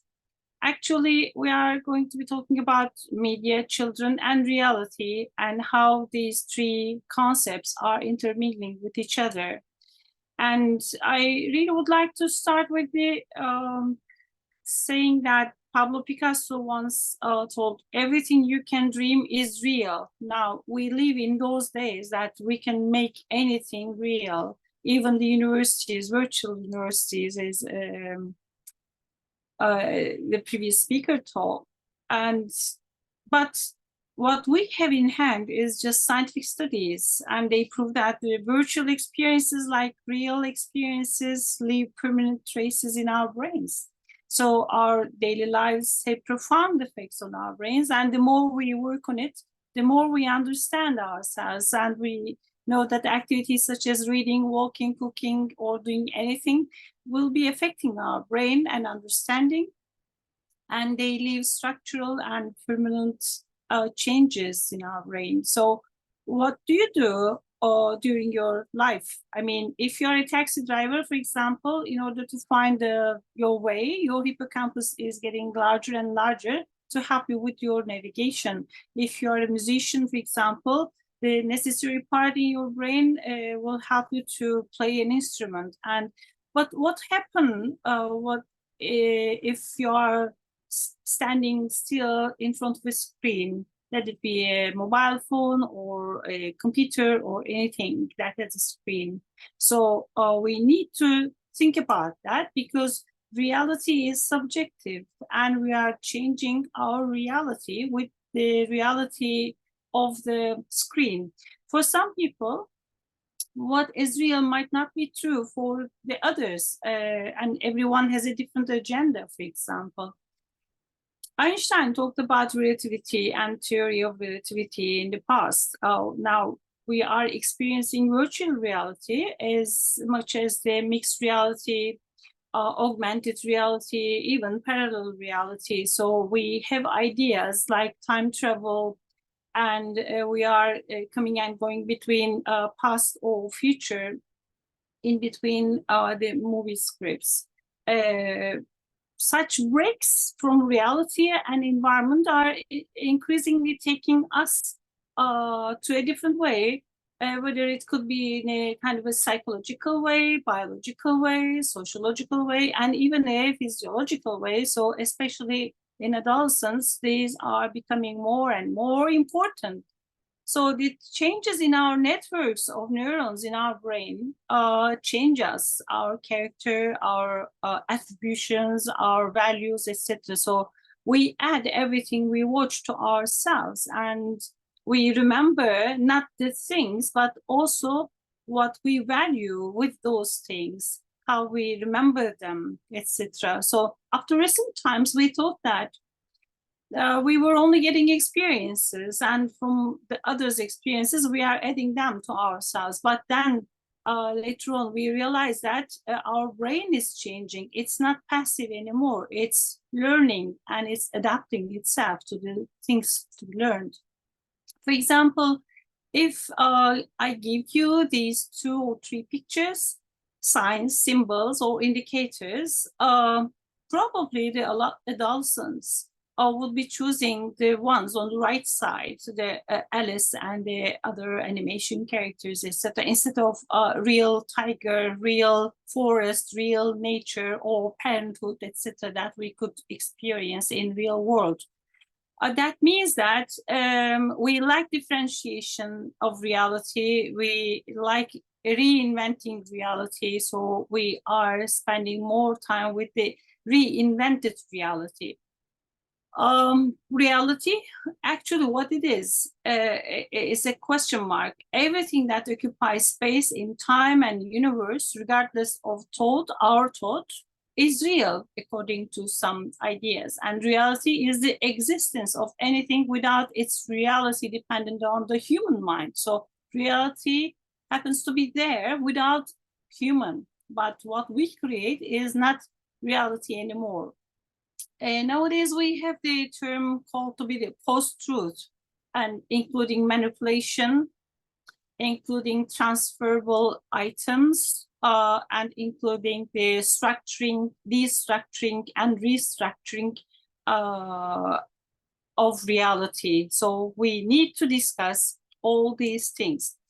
Today, due to the fact that people are constantly exposed to the reality produced by the media, not the real reality, but the reality produced by the media, they cannot really experience these transitions of emotions or thoughts. So they live as each of them as if they pretend to be living in that kind of an area. For example, living in the 1940s or living in space, etc. But the child seems to be too weak and vulnerable to experience the real reality. The parents often take it in that way. So they take it for granted for the child to linger with the reality in front of their screens. And instead, they leave their children to virtual reality. And we provide them games, toys, lullabies, tales, movies, animations, and metaverse. So what we expect from them is just to become dreamers, to become creative, to be producing something. But do we really consider if they are realistic enough or not? Because they need to be realistic as well. Our study is concentrating on the analysis of 250 stories created by teenagers. We analyzed them regarding their thematic outputs, like what do they give us and how do they give us. So it's called to be the virtual migration, and we think that virtual migration is becoming more accessible by even children, let alone the adolescents. So young individuals tend to concentrate more on intellectual and virtual mobility because they don't have a social, cultural, or physical or economical mobility. And that's the only way that they can mobilize themselves. That's why they are concentrating more on the intellectual mobility. What does it mean? They pretend to be doing something, visiting a place, museum, for example, or another city, another town, another country in a virtual way. Or they do not have courage to date in a real way, so they are having some virtual dating sessions, etc. So they provide themselves a better access because they have limited time and limited energy and limited opportunities to speak with another if they have enough facilities with the media, internet connection, and a screen of any type to do that. So when we analyze these narratives, we found out that they're saying something to us. It's not just one child's voice. It's the whole children saying similar things aloud. For example, when we look at their origin of heroes, 12% of their heroes are unknown characters. They are not realistic, or they have no counterpart in real world. And 32% of their names and geographies are foreign. They are staying here, for example, in Istanbul, in Avcılar, but they are creating imaginary worlds, imaginary characters, etc.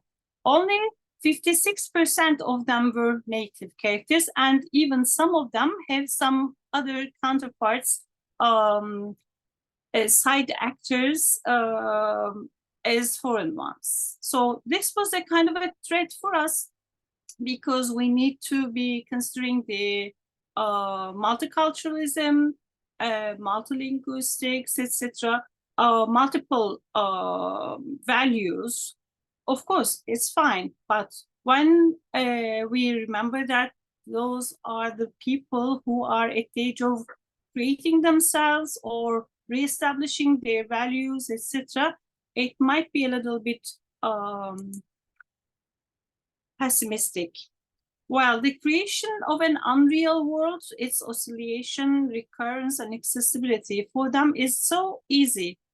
We checked if they mentioned their parents or not, and we've seen that only 45% of them mentioned a kind of parent, let it be the mother, the father, or both of them, or somehow the past ones, etc. But they spent the courage and impact of their parents on their lives. We know that 44% of the whole children all over the world hate their parents. So we may think that they're mentioning their parents in their stories is something positive. And in 41% of their stories include a kind of a battle, life battle, or a real war. Well, it could be in real characters, in between the real characters, or imaginary characters.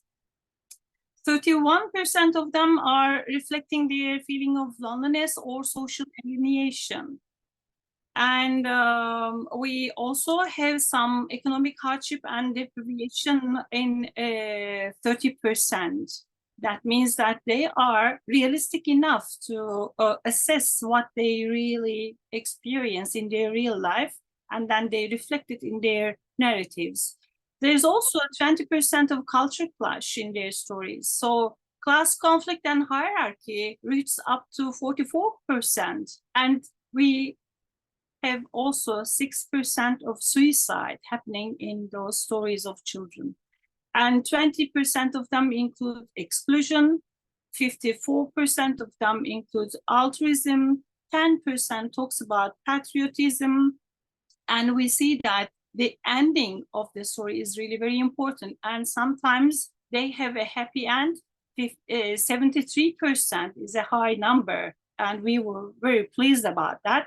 But then we realized that they reached to this happy ending with magic, 21%, and they have magical instruments or characters in their stories, 37%. So all these numbers give us a kind of a warning that we need to be very alert about their spending time, their creative abilities, but also the content. What do they talk about? What do they say us? What do they indicate with their narratives, etc.?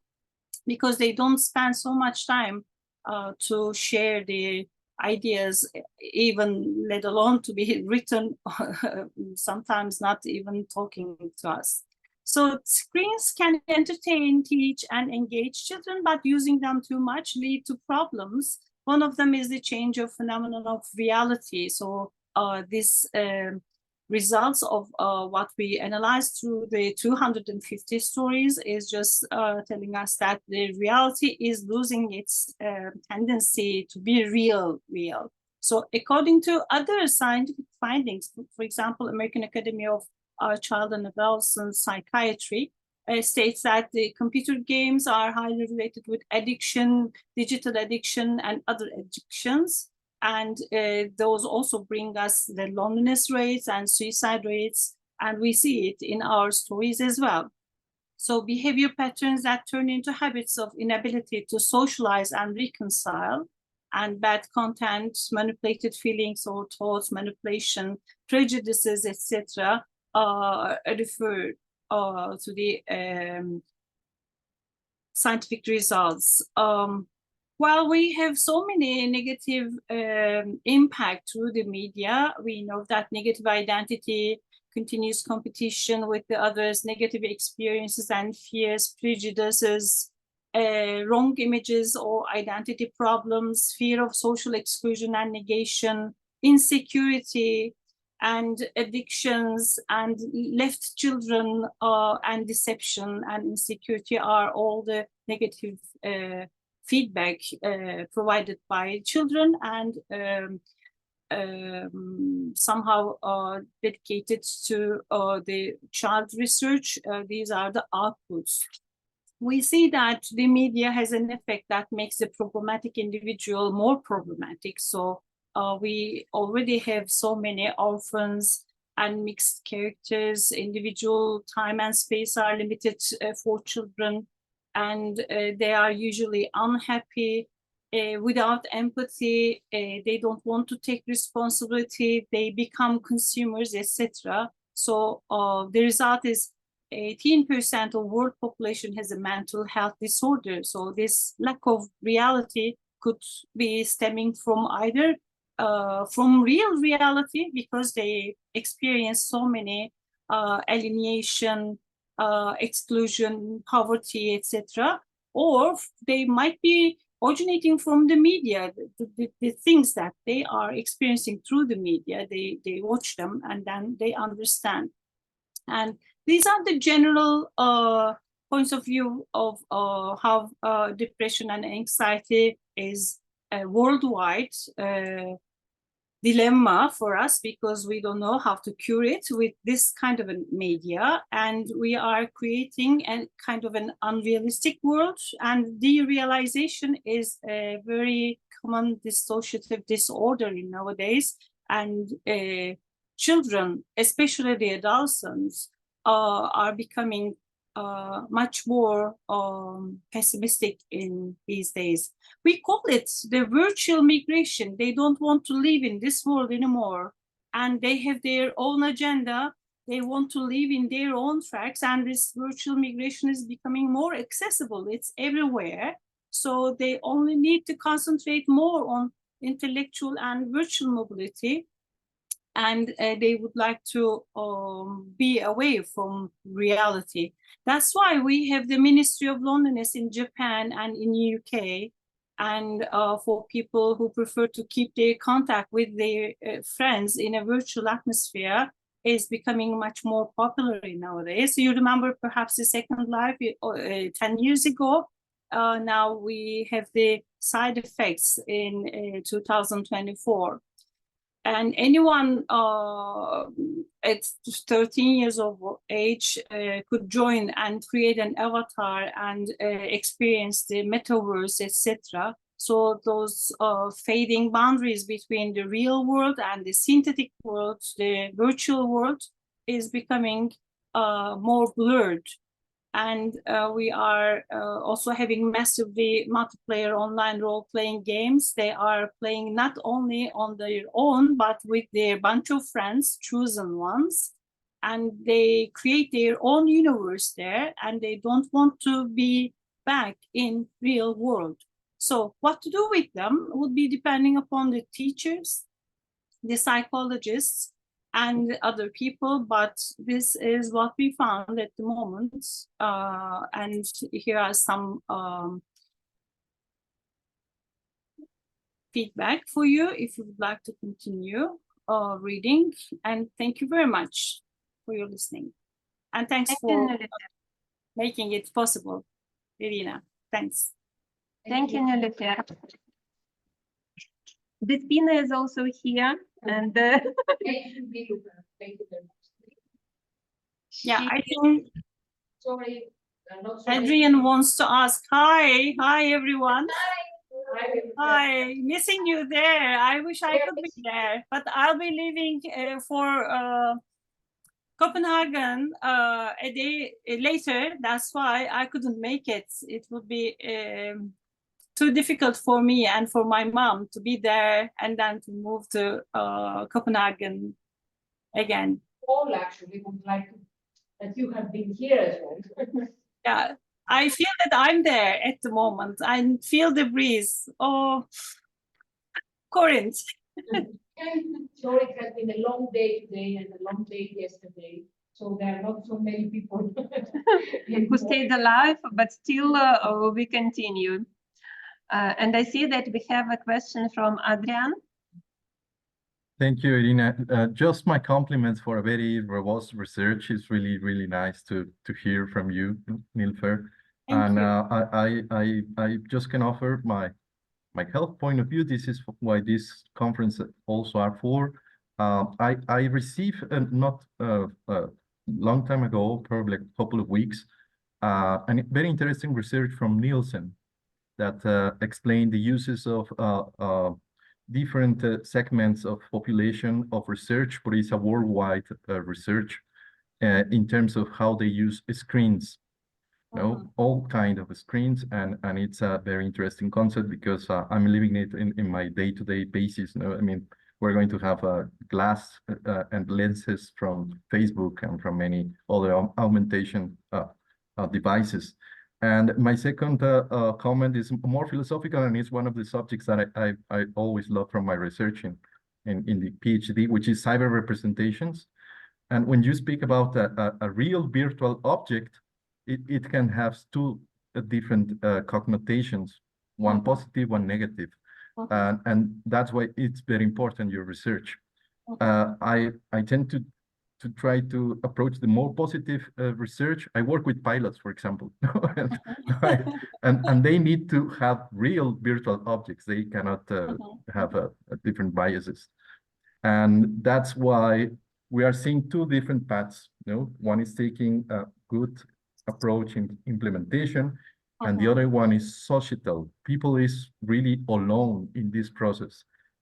I know Japan very well, I know UK very well, and the hikikomori process, which is taking place in the Japanese society, is dramatical. And they have big influence through media. So we cannot let these alienation processes to take further. We are still on time, and my compliments. Very robust research. Very nice. Thank you. Thank you very much. And I would be very grateful if you could share similar database so that it would be better. Thank you. Nice. Are there any more comments or questions to Nilüfer? If there are no more questions, I will suggest to proceed to the next presentation by Alexandru Paraskevi. The role of genders in schools textbooks in Green Public Primary School, theoretical analysis of secondary data. Yes, that's me. I need to make you co-host first. Yeah, thank you.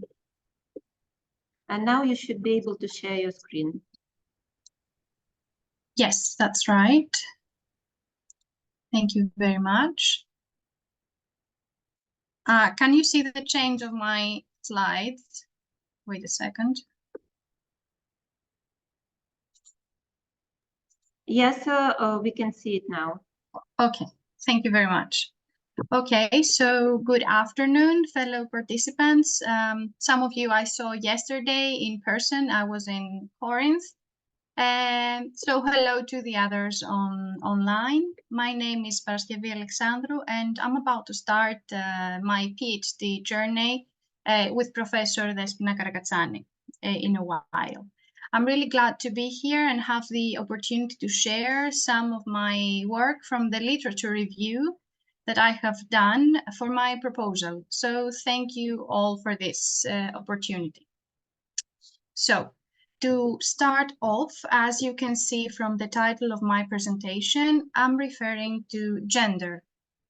More specifically, I'm referring to the role of genders in schools' textbooks in the Greek public schools. Here you see the differentiation between gender and the biological sex. Let me elaborate on that. Gender is one of the fundamental identities in the life of an individual, and it refers, it actually differs to from the biological sex in a way that gender refers to the combination of biological and social factors. Although biological sex, refers to the phenotypic traits. Now, as you can see here, I have made this little pyramid with the biological factors and the social worldviews at the bottom. Then we get a gender, which in its turn consists an identity. Societies are structured upon strong and deep social standards, which define the way a person should be expected to react and interact with other members. The role of gender is one of these deep core standards and refers to the behavior expected by the individual according to the characteristics of their own status in the social system. Now about school. I wanted to combine the gender in school, how gender is illustrated and depicted in the school. Schools play a crucial role in forming and shaping social constructions, spreading the dominant ideology. Some would even say that they work as a state apparatus along with other social cycles such as the family, maybe their peers, even social media nowadays. So we have the so-called schools rule, as Baker mentions in his work. Also, no one could deny the fact that textbooks are the main medium to transmit and convey social rules and norms, And the reading public has an intrinsic tendency to believe and internalize the information printed in the book. Especially young children have the tendency to believe whatever they see on the book and it's printed. So, moving on to my next slide, I will have a little review from the past about the study of textbooks in Greece. In literature, the study of textbooks in Greece started off in the late 70s with researchers conducting especially content analysis in textbooks, especially those of core subjects, such as the Greek language and maths. The sample of my research were some stepping stone studies which mainly used the method of content analysis, but unfortunately these are limited. In general, the topic in Greece, when literature, as far as literature is concerned, is a little bit limited. So I chose the most cited ones, trying to cover some core periods approximately from 1920s to late 2020s. So let's start with the objectives of my study.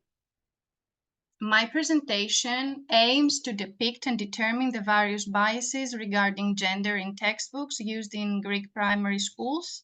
It also attempts to give an overview of a significant research which has been conducted over time and contributed vitally to the scientific grounds of feminism and gender studies. The method is secondary analysis. By this, I mean that I used secondary data because I have just started and I'm preparing my literature review. So I have this pre-existing data deriving from previous studies examining the issue of gender representations and socialization of genders in primary schools textbook. So to begin with, the first and most crucial survey conducted by Fragoudaki in 1979. She performed a content analysis of textbooks of the period 1954 to 1974. In this research, we see that schools construct a person who is submissive in everything, ready to serve any form of authority, with the social role of women being directly linked to motherhood and domestic duties. Female characters were seen in stereotypical roles. And as you can see, there is a strong segregation between manly and womanly tasks. Later on, we have Makrinioti, who carried out a more historical research of those older textbooks, only to find out, surprisingly not to me, that words like leader and ruler equaled masculinity and thus belonged to the men of the family compared to the females who were the loving mothers to raise their children. Then moving on to a comparative content analysis of older and current. There's a little mistake here in my presentation. Current, I mean of that time textbooks. The study was conducted by the Ioannis Kouimtzi and Pliogou Sergiu in 1993. And it showed that both in the older ones, but also in the new textbooks, the references to male excel in any scale, as far as the references and the traits given are concerned. So we have both the quality and the quantity here of male supremacy. However, there has been a big effort to ameliorate this segregation of duties in the next textbooks. Later on, sorry for the change, here we are again. Later on in 1997, we have Padinska, Papapanou and Rapanis with the science textbooks of the 5th primary and 2nd elementary school. Then again, surprisingly not, we have a quantitative and qualitative supremacy. Words like work, power, leadership, authority, and professional actions are mainly connected again with male characters of the books. Then one really enlightening, I would say, study is the one of Vassiliki Pliogou, who is here, by the way, and I'm so happy to meet her even online, Katsamori and Triantafylou in 2017, conducting content analysis of natural sciences schools textbooks of the last 2 grades of primary school. They worked with some categories. They identified some categories which refer to protagonists, behaviors, celebrity references, and editorial boards. They found out that, of course, leading roles again belonged to men. Women appear more vulnerable regarding their expressing emotions. They were more sensitive and tender. Also, examples of famous men are thoroughly provided, such as Newton, Beethoven, Leonardo da Vinci, and even Bill Gates for being the founder of Microsoft. On the other hand, there is a scarcity of famous women's references, leaving even Hypatia or Amelia Fleming out of the list. The total number, also as far as the editorial boards are concerned, we have 101 people who were anyhow involved in the creation of textbooks. 73 were men and 28 were women. Among those numbers, while the 8 people responsible for the philological editing were all women, the supervision employed 18, all men in total. Of course, here we can see also another stereotype for women being the good teachers and responsible for the philological editing, and on the other hand, we have men supervising them. Now, jumping off to my conclusions, because I don't want to take up a lot of your time, we can see from these stepping stones research that gender inequalities and male supremacy have always been present in the Greek schools textbooks, but progress has been made over time as far as the segregation of duties is concerned, attributing more fluid roles to genders. Women are still presented as more tender. Men appear as more reactive and able to resolve situations and directly linked to success stories. And I think that we need to create new educational material that meets European Union guidelines for equal access and inclusivity for all without strong and weak genders anymore. At first glance, one can notice the biases against women, but men are also subjects of their own stereotypical depictions. I mean, my main point is not really to highlight only female prejudice in textbooks, but to remind ourselves that also boys and the male gender is a subject of prejudice in textbooks. Boys, most of the time, are somehow trapped in the image of masculinity, so we need to make a U-turn into more fluid texts with balanced references and trying to keep off of manically labeling men as protectors and women as strugglers to take a position they would deserve anyway. Studies such as the ones presented can offer a solid ground for creating balanced depictions of the roles of genders and can generate a wider scientific interest in the field so as to eliminate biases, reshape the roles, and reconsider the way information is printed and then taught to young students. Gender is a deep social construction that creates a kind of categorization and separation of roles, expectations, and requirements.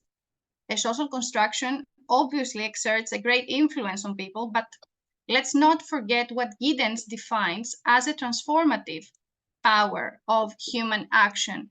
By this, I mean that, of course, social constructions have the power to shape us, but let's not forget that we can also shape the social constructions.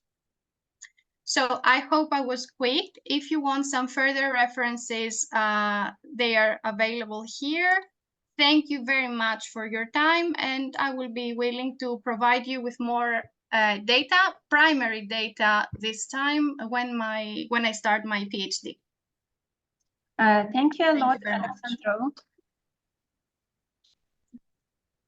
Thank you for your presentation. Could you stop sharing the screen? Yes, please. There you are. Are there any questions from those who are connected online? Maybe there are questions from those who are here in Corinth. Wish good luck, full success to get PhD. Yes, your topic is very interesting and very relevant because what children read in their textbooks affect their life for a long time. Hopefully you not only defend your PhD, but also publish a book. And maybe you will create some effective intervention. Thank you very much. Just also a little note, the new analytical programs are being developed right now. So I think that maybe in the future we will have the chance to analyze their content and make a comparison, which I would really love to work on. I see there is a question or comment from Vassiliki. My inspiration, yeah. Thank you very much. Congratulations to Paraskevi. Actually, she has already told the thing that I would like to share with you.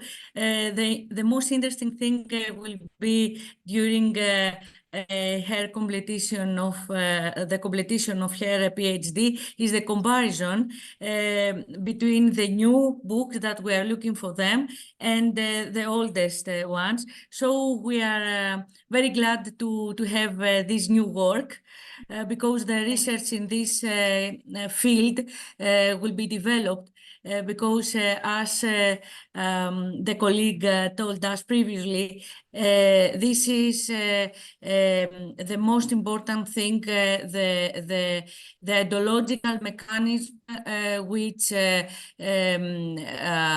keep and reproduced between or via the school textbooks. So that's very important for us and for the role of teachers. Thank you very much. Exactly. It remains to be seen. So I can't wait for this comparison. Thank you. Thank you. And I suggest to move to our next presentation, Everyday Life of Chinese Academic Staff within Confucius Institutes in Bosnia and Herzegovina, a view from an intercultural perspective. I only need to know who will present. Hello, my name is Ljiljana Stević and I will present this paper. Okay, I will make you co-host now. You should be able to share your screen now.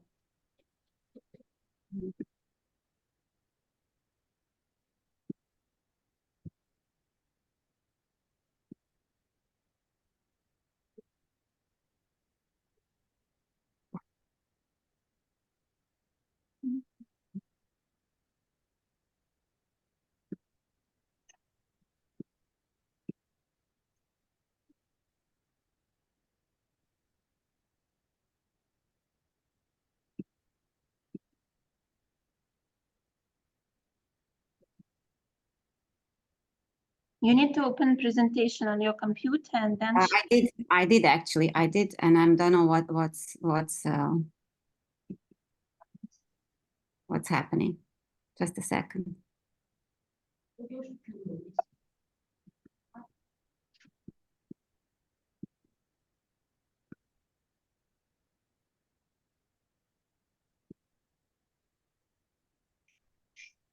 Can I do it without presentation?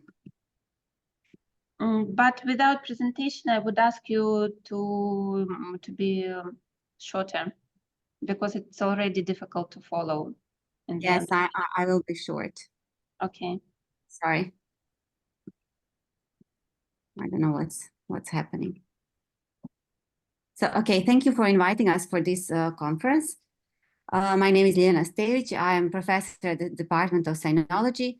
I teach Chinese culture, history, language development of Chinese characters. I've been inviting here thanks to my colleague Aleksandar Janković, who is a professor at the Faculty of Political Science, and the three of us together with Professor Dalibor Savić made a wider research, mainly regarding the Chinese migration in Bosnia and Herzegovina. Why it's a specific topic? There are many researches nowadays about Chinese migration in Europe, but due to specific circumstances in Bosnia and Herzegovina, our situation with Chinese migration is a little bit specific. So this research that we are going to present today, which is everyday life of Chinese academic staff within Confucius Institutes in Bosnia-Herzegovina, is just a part of the wider research and concentrating only on the staff that are employed in the Confucius Institutes. And some of them actually work also at the Department of Chinese Language, both in East Sarajevo and Banja Luka University. The theoretical framework we focused on was first the cultural diplomacy, soft power, and over the past 2 decades, Confucius Institutes, like probably in Greece and in other countries, have emerged as one of the principal instruments of Chinese cultural diplomacy. In this context, their primary aim should be directed towards promoting Chinese culture, thereby fostering intercultural understanding between China and the host country.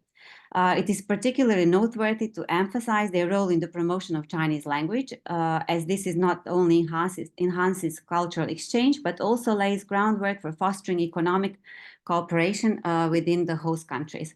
Unlike in some other European countries, contrary to the trends, the public and political elites in BiH and Bosnia-Herzegovina remain relatively favorable towards the global expansion of Chinese culture, economic and political influence. This is particularly pronounced in the Republic of Srpska, where actually our university comes from. It is significant to note that before the establishment of significant economic cooperation with, between China and Bosnia-Herzegovina with the Belt and Road in 2013, actually we already established a Department of Chinese Language at the University of East Sarajevo. And 2 years ago at the University of Banja Luka, and the Confucius Institute of University of Banja Luka was established in 2017. So what you can note is rather recent developments of this cooperation regarding the Chinese language and Chinese culture in Bosnia-Herzegovina. So the main objective of our research was actually to see to make intercultural analysis of the everyday life of our Chinese professors, academic staff in BiH, their experience relating to adaptation and adjustment to life and work in BiH, the interactions with local population, and their understanding of the broader culture, economic and political context in Bosnia-Herzegovina. As far as probably you know, we also have specific social circumstances. We are the country that came out of the civil war 30 years ago. So we were interested also whether our Chinese guests and professors have a deeper understanding of our complicated situation in our country. So the research was based on data collected through semi-structured interviews with 7 Chinese employees of Confucius Institutes, both in Sarajevo and Banja Luka. When it comes to the results show that majority of Chinese employees in Confucius Institutes had no prior experience in living in other European countries, only African countries and Asian countries. They understood Bosnia-Herzegovina as a part of a wider European community. They usually had no prior knowledge about the circumstances and the life in Bosnia-Herzegovina. And we selected some of the responses from our interviewees, like respondents 3 and 4 stated they had prior experience of living and working in Asian and African countries before BiH, and they find it quite profoundly different. The knowledge that they gathered about Bosnia-Herzegovina were mainly focused on internet research, rarely on some additional books. And some actual respondents said that they watched some videos on YouTube and some other social media. As far probably as you know, even though we are working on this intercultural cooperation, but now the Asian world and European world differ more and more, taking into consideration different social media, different ways of using payment, WeChat, communication, films, etc. Even though we are trying hard, we need to make both introduction for our professors and students when they go to China so that they can adjust to local circumstances. The same is for our professors and students that come to Bosnia-Herzegovina. They are used to more mobile-orientated or app-orientated world, unlike in our country, we still use cash and it's credit cards, and we don't have WeChat or Alipay or this system that is usually used in China. So our respondents Even though they're part of the academic staff, they're mainly communication with the local people is limited to students and other academic staff at our universities. And they mainly communicate and live their life by being attached still to their country. So meaning they're still watching the Chinese movies, they're communicating to their parents or their relatives via WeChat, and they stay connected to the Chinese networks with no big integration with the local population. And as a conclusion, so based on the previous results, it can be concluded that the degree of integration of Chinese staff of Confucius Institute in BIH into the society of host country is extremely low. Essentially, their experience of intercultural communication with the citizens of BIH is largely limited to their work colleagues and students. It is evident that the cause of this is not inhospitality of the citizens, institutions of BIH, but rather kind of disinterest of the research population into the local circumstances of the specificities of host country. The reasons for this behavior is mainly, as I said previously, we'll do some additional research, but mainly the lack of interest for the local culture and deep rooting in this case in Chinese culture. And with this, I will actually finish and end, and I will be open for more of your questions. As I said, this research is much wider. It includes also population of people working in the local shops, which are actually smaller population now, and also the population of like engineers working for the Chinese state-run companies that are doing the projects within the Belt and Road initiative in Bosnia-Herzegovina and wider region. Thank you. Thank you for your attention, especially because it's the end of the day. It's one of the latest presentation, and for my failure not to share the presentation for you. Thank you, Liliana, for your presentation. Are there any questions from audience online? Maybe from somebody who is here in audience? Your presentation will be on the video recording anyway. It is not so easy to follow without presentation, but it was an interesting approach. And I suggest to move to our last presentation by Catalina Ciban, Theoretical Models in Explaining Workplace Incivility. Hello, good evening. Just a moment. Good evening. I need to make you co-host first. You should be able to share screen now. Yes, I am. Can you please let me know if you can see my screen? Yes. Wonderful. Good evening, everyone. My name is Catalina Ciban Muzicanto, and I'm a PhD student at Moldova State University in the Republic of Moldova. And today I would like to talk to you about theoretical models in explaining workplace incivility. Now, let's start with a short definition in what is exactly incivility. Incivility is a term that was brought to the research arena in 1999, and it's defined as a low-intensity deviant behavior with ambiguous intent to harm the target and it violates workplace norms of mutual respect. Now, in the last couple of years, incivility saw a huge interest from organizational researchers and researchers from occupational health also, and what they found that a concerning amount of studies showed us effects that are after incivility. There are individual effects and collective effects such as high stress, job dissatisfaction, low level of creativity, cognitive distraction, psychological distress. Of course, we have turnover and we have, well, lack of engagement in the workplace. Now, incivility, it's not harassment, it's not bullying, it's much more subtle. So I think the best example that is as a metaphor that I can give is there is an ancient form of device in Chinese culture. It's the drop of water that just falls. So the water in itself does nothing, but it's the time that it takes. So it's very periodical. It's the awakening, and it's over time it has quite big effects. Now, as we can see here, we have these three things that makes it different from other organizational behaviors, and we have the intensity, of course, we have the ambiguous intent. We say ambiguous is it also from the target's perspective and also from the instigator's perspective, and of course the witnesses or bystanders, of course.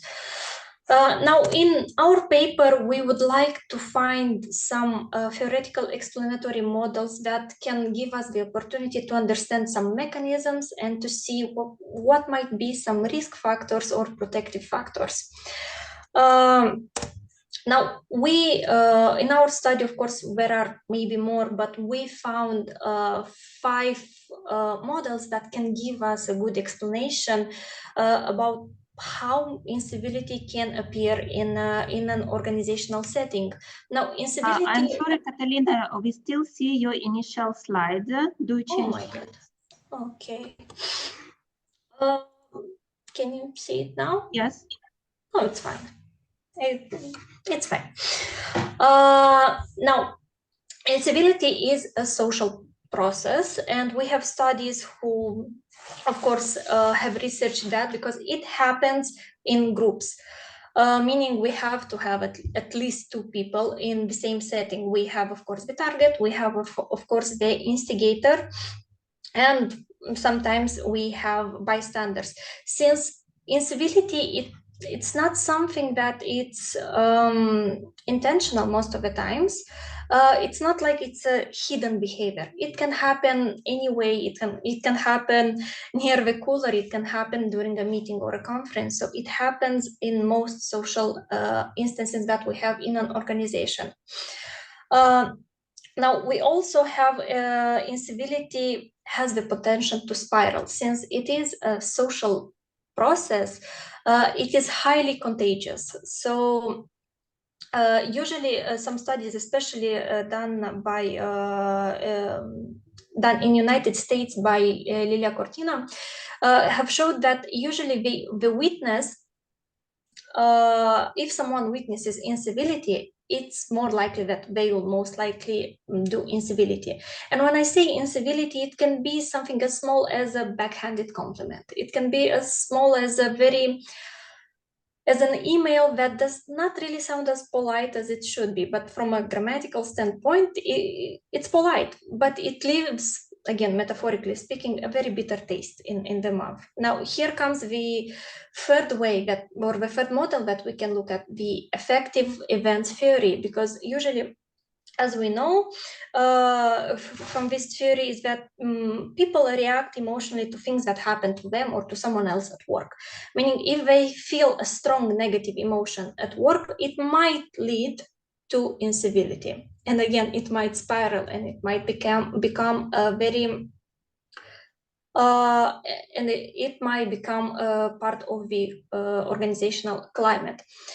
Now, as we said, that it is highly contagious, it can be alert behavior, and it can be usually it can be acquired by observing, as we said, that maybe a witness can see, and it might not be targeted to him or her, but it can be perceived as the new norm, even though it's not the set norm in the organization.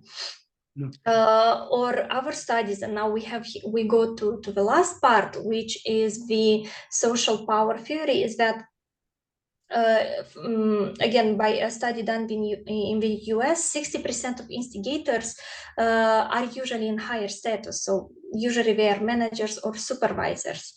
And it can be a tool to wield power, but again, we don't know the intent. And this is the biggest question in studying incivility.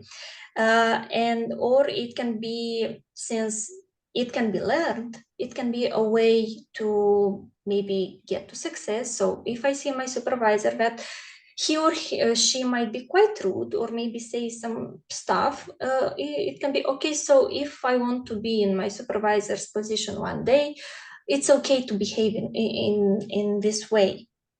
Now, if we look at these 5 models, we might see that some of them are not enough. For example, yes, it can be from the position of a supervisor, but let's say it's not learned. It can be maybe related to some personality traits.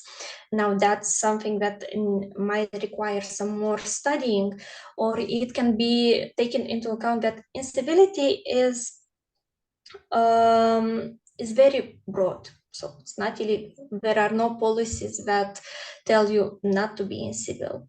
But again, when we look at this phenomenon,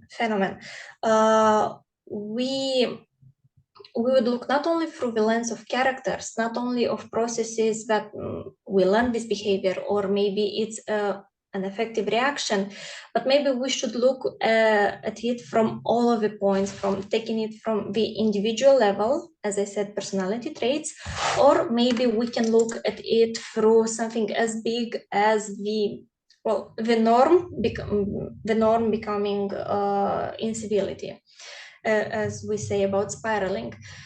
And since I mentioned a lot of times about about it being a very ambiguous term, this point should be a very good starting point for exploration, because incivility, most of the studies that we see happens to nurses. It has a boom actually in institutions in higher education, for example, in university. It can be between a professor and a student. It can be between professors, and again, it's not harassment, it's not illegal, but it's a very unpleasant, it gives a very unpleasant reaction, unfortunately. I will try my best to be as fast as possible because it is the end of the day. Now, if you have any questions, I would gladly answer. And with this note, thank you very much for your attention and this opportunity. Thank you a lot, Catalina, to present on such an important topic. And as you told, I 100% agree with you that this phenomenon is very widely spread in academia, both in science and in education, and it is international.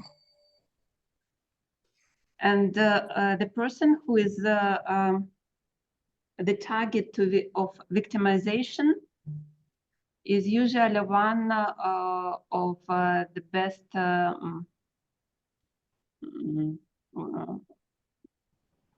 with the best skills and the best performance. Yes, and this is the paradox. It can be actually taken that maybe that's his or her way of being. Maybe they're not a rude person. It's just they had a bad day.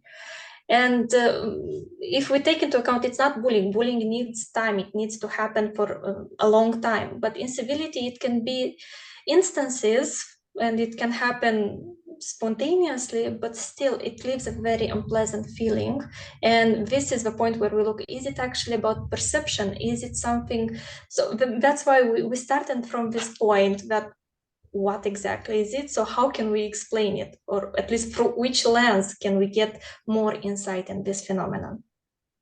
And some personalities, like narcissistic personalities, they often don't even understand what they're doing. Unfortunately, yes. Until somebody tells that directly.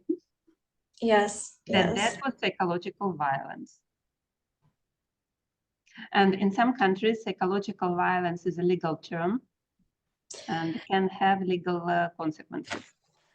Yes, yes, but the thing about incivility is that it's not as in your face as most of us would think, and then here is this nuance. Where exactly do we draw the line? Yeah, it's very difficult to prove that that was violence. Yes, and of course we have the cultural factor, and in different cultures, some behaviors are considered incivils, and others are considered just normal behaviors or typical behaviors, to say so. Thank you a lot for your presentation. Thank you very much. Are there any questions or comments from participants who are connected online? If not, maybe somebody who is here in Corinth has a question. Thank you a lot. We are about to finish our day and our conference, and I promised Peter to give him a 5-minute opportunity to share slides. Peter, I make you co-host now, but if it doesn't work, we will not try for a long time.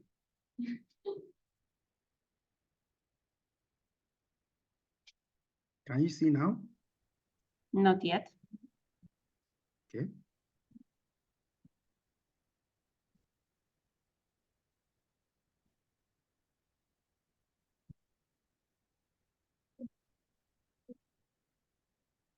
You need to open a presentation on your. Oh, probably we are going to see it.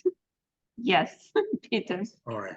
Thank you very much. It's a very rare opportunity. I'm very grateful. Although I presented yesterday, but as you can see, I'm a lecturer in the Department of Political Science and Public Administration at the University of Nigeria. So I was quite very busy with my students because we're having an exam. So I was not stable, I was not balanced. So I couldn't get out to share, and I was not. So I just presented without the without my paper. So I'm very grateful for giving me this opportunity to share. So this topic was actually extracted from my PhD thesis that I submitted as far back as 2022. So my PhD, my thesis focused on European Union frameworks on external migration and Nigeria migrant between the year 2015 and 2022. So part of the framework that I consider was Common European Asylum System, Return Directive and Readmission Agreement, European Union Emergency Trust Fund for Africa, and AFIC, which is the African Frontiers Intelligence Community. So the Return Directive and Readmission Agreement, I presented that one last month in Brussels, the conference that was organized by IDEAS. I presented that one, so I said that it would be proper for me to also extract this also for a conference which you organize. Thank you very much. So starting, assessment of the European Union Trust Fund for Africa on Nigeria irregular migrant. With the introduction now, what we want to know here is that the European Union Emergency Trust Fund is one of the frameworks used by the European Union to control and prevent irregular migration to Europe. So it is part of a larger framework policy that is used for Africa, which emphasizes on economic development in Africa to dissuade irregular migration. So to this end, EU established EU Trust Fund for Africa to promote economic development, improve security and migration governance in order to deter irregular migration. One of the major reasons why Nigeria is why Nigeria is somehow focused on this study is that the study is limited to Nigeria on the rationale that it is the most populous country in Africa and is one of the major countries of origin. It's also one of the countries with highest number of irregular migrants to Europe and the major beneficiary of European Union Trust Fund for Africa in the Sahel and Lake Chad region. So the major objective of the study is to examine the impact of European Union Trust Fund for Africa on Nigerian irregular migrants, and also examine the challenges of the EU Trust Fund for Africa on Nigeria irregular migrants. We want to look at the historical background of Nigeria irregular migrants. The migration to Europe from Nigeria to Europe predates even the era of colonial era during the Atlantic slave trade, when Africans, Nigeria, were being migrated to Europe for agricultural plantation and the rest. Then during the colonial period, of course, People migrated as a result of education, or business, and what have you. Then later on, when Nigeria gained independence from UK, migration to Europe at that time was as a result of socioeconomic instability and political instability in Nigeria, as a result of civil war, as a result of economic instability, austerity measure, the austerity measure, structural adjustment program that was introduced by the government. So as a result of that, there was economic imbalance. So people started migrating. That was where trafficking, smuggling, by the traffickers network, that was how it started to Europe. Then people started migrating irregularly. In fact, we can link the Edo State capital, the Edo State, that is a region in the southern part of Nigeria. These were the first people that first migrated to Europe at that time. The history of trafficking and smuggling from Nigeria to Europe can be traced to the Edo National in the 80s. During this period, the pioneer group of Edo women who traveled to Italy did so for trade purpose, such as buying and selling of clothes and jewelry. And as a result of demand for labor, they were recruited as low-skilled laborers in Italy and Spain to work in tomato and fruit farming during the planting and harvesting season. However, in the process of engaging in farm labor, these migrants compromised and supplemented their income through prostitution, as income from farm work were small in comparison with income from prostitution. So these were the genesis of irregular migration to Europe. Then the Benin, the Edo State capital, the Benin, is actually the hub for irregular traffickers, where they migrate people, especially in town like Uromi, like in town like Epoma. They find it lucrative. They find it as a business whereby they see their family to migrate. Like you cannot, it is possible for you to see at least one person or two household that have relatives in abroad, mostly women who have migrated to Europe. For example, data collected from the International Organization for Migration showed that 62% of Nigerian irregular returning from Libya en route to Europe from 2015 to 2016 were from Edo State. Without wasting much time, let me quickly look at the methodology. Let's look at the methodology. The study adopted qualitative data research design through the nature of due to the nature of the variable under investigation. And the study was actually carried out in Edo State, Lagos State, as well as the Federal Capital Territory. The rationale for the selection of this study was based on the accessibility to the European Union, international, national, and non-governmental organizations that are related to migration, as well as the predominant in this area. Purposive sampling was adopted in the selection of 7 key respondents, which comprise the EU delegation to Nigeria and ECOWAS, European External Action Service, Frontex, International Organization for Migration, and EDRNSS, and which is a local non-governmental organization that focus on irregular migrants. Other respondents also include the Nigeria Immigration Service, the National Agency for the Prohibition of Trafficking in Person. This agency and organization were part of the establishment set up by the federal government to curb irregular migration to Europe. The data rely on primary data. Peter, I'm sorry, I need to ask you to come to conclusions because we need to finalize the conference. Okay. Can I quickly go to the discussions? Result and discussion now. Hello? Yes, we see this slide with results and discussion. Okay. Okay. But very shortly, please. Okay, thank you.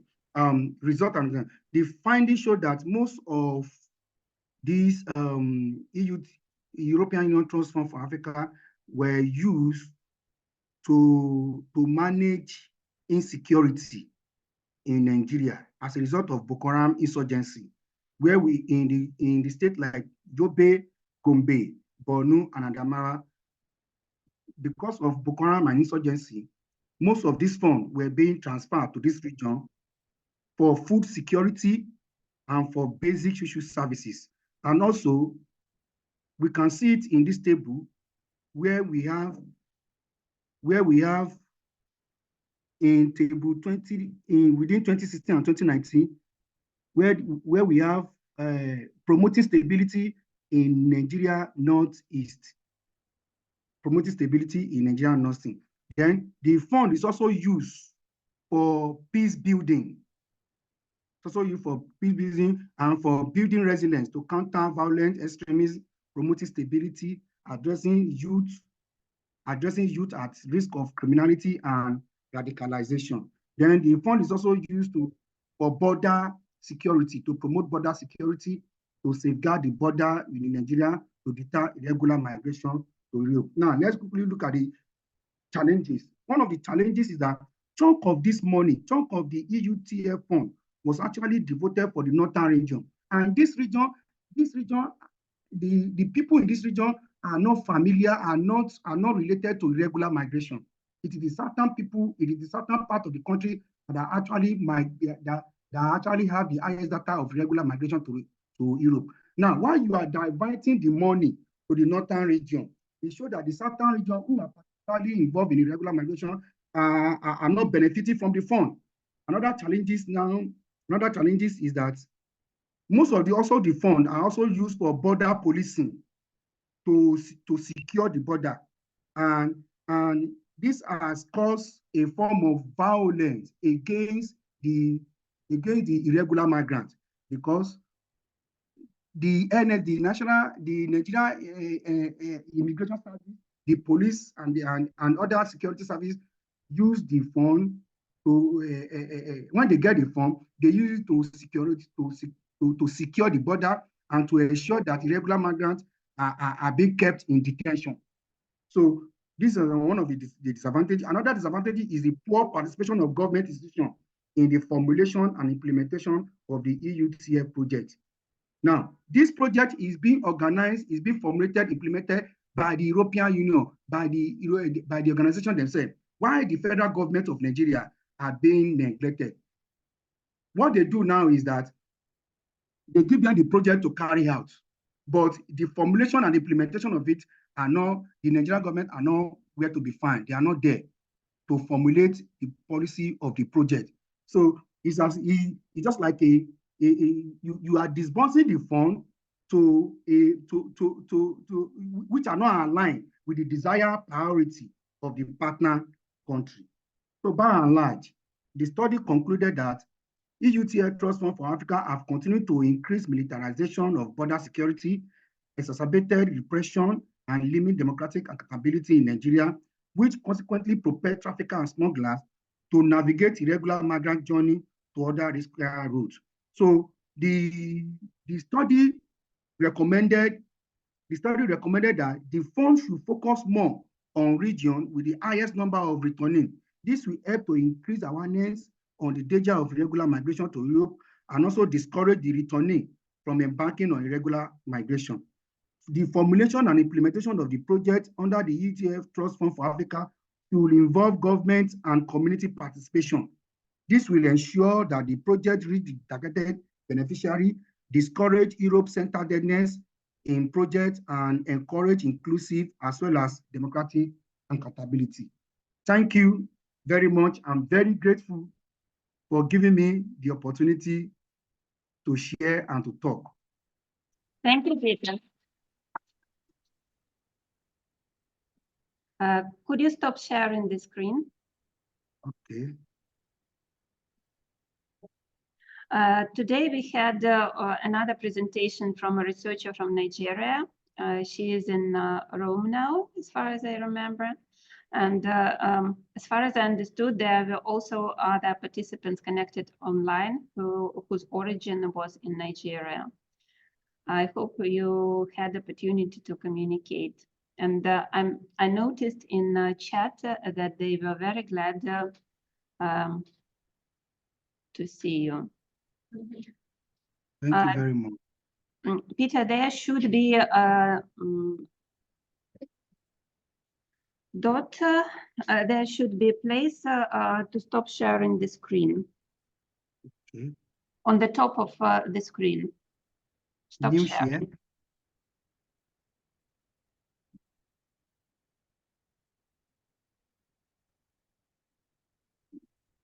God. I'm not getting it very well now. Pause. Okay. Did you find it? Yes. Thank you. Great. Perfect. Now we see each other. Okay. And I want to acknowledge everybody for their presentations, for their participation in discussion. Thank you a lot. And now we are finalizing the final day of our conference, the second day. It was my pleasure to see you and to listen to your presentations.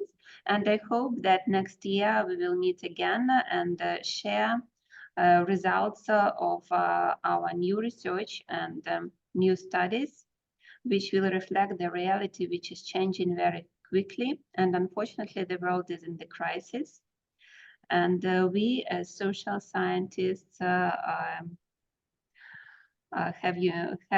methodology to describe what is going on, but unfortunately we don't have much instruments to affect it. So probably we need to cooperate, as I have already said in the beginning of this day, with lawyers and politicians more.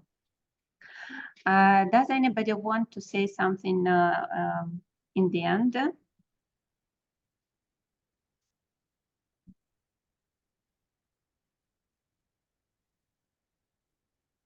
Maybe somebody from Corinth? I want to thank you, everybody, and they have been very fruitful and the 2 last days. Thank you very much for participating in our conference, and we wish that next year we're going to meet in other place, and as Irina said, that we're going to have new issues and new results from our research from the social, political, education reality. Thank you very much.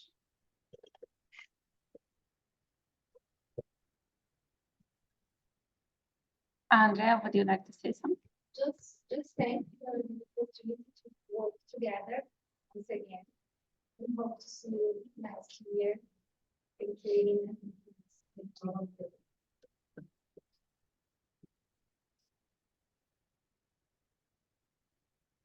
We also had a message in chat from Nilüfer that she is grateful for the conference and she hopes to meet again. And Liliana invites questions to her email, and she asked me to share this email in chat with everybody, but unfortunately, maybe I will.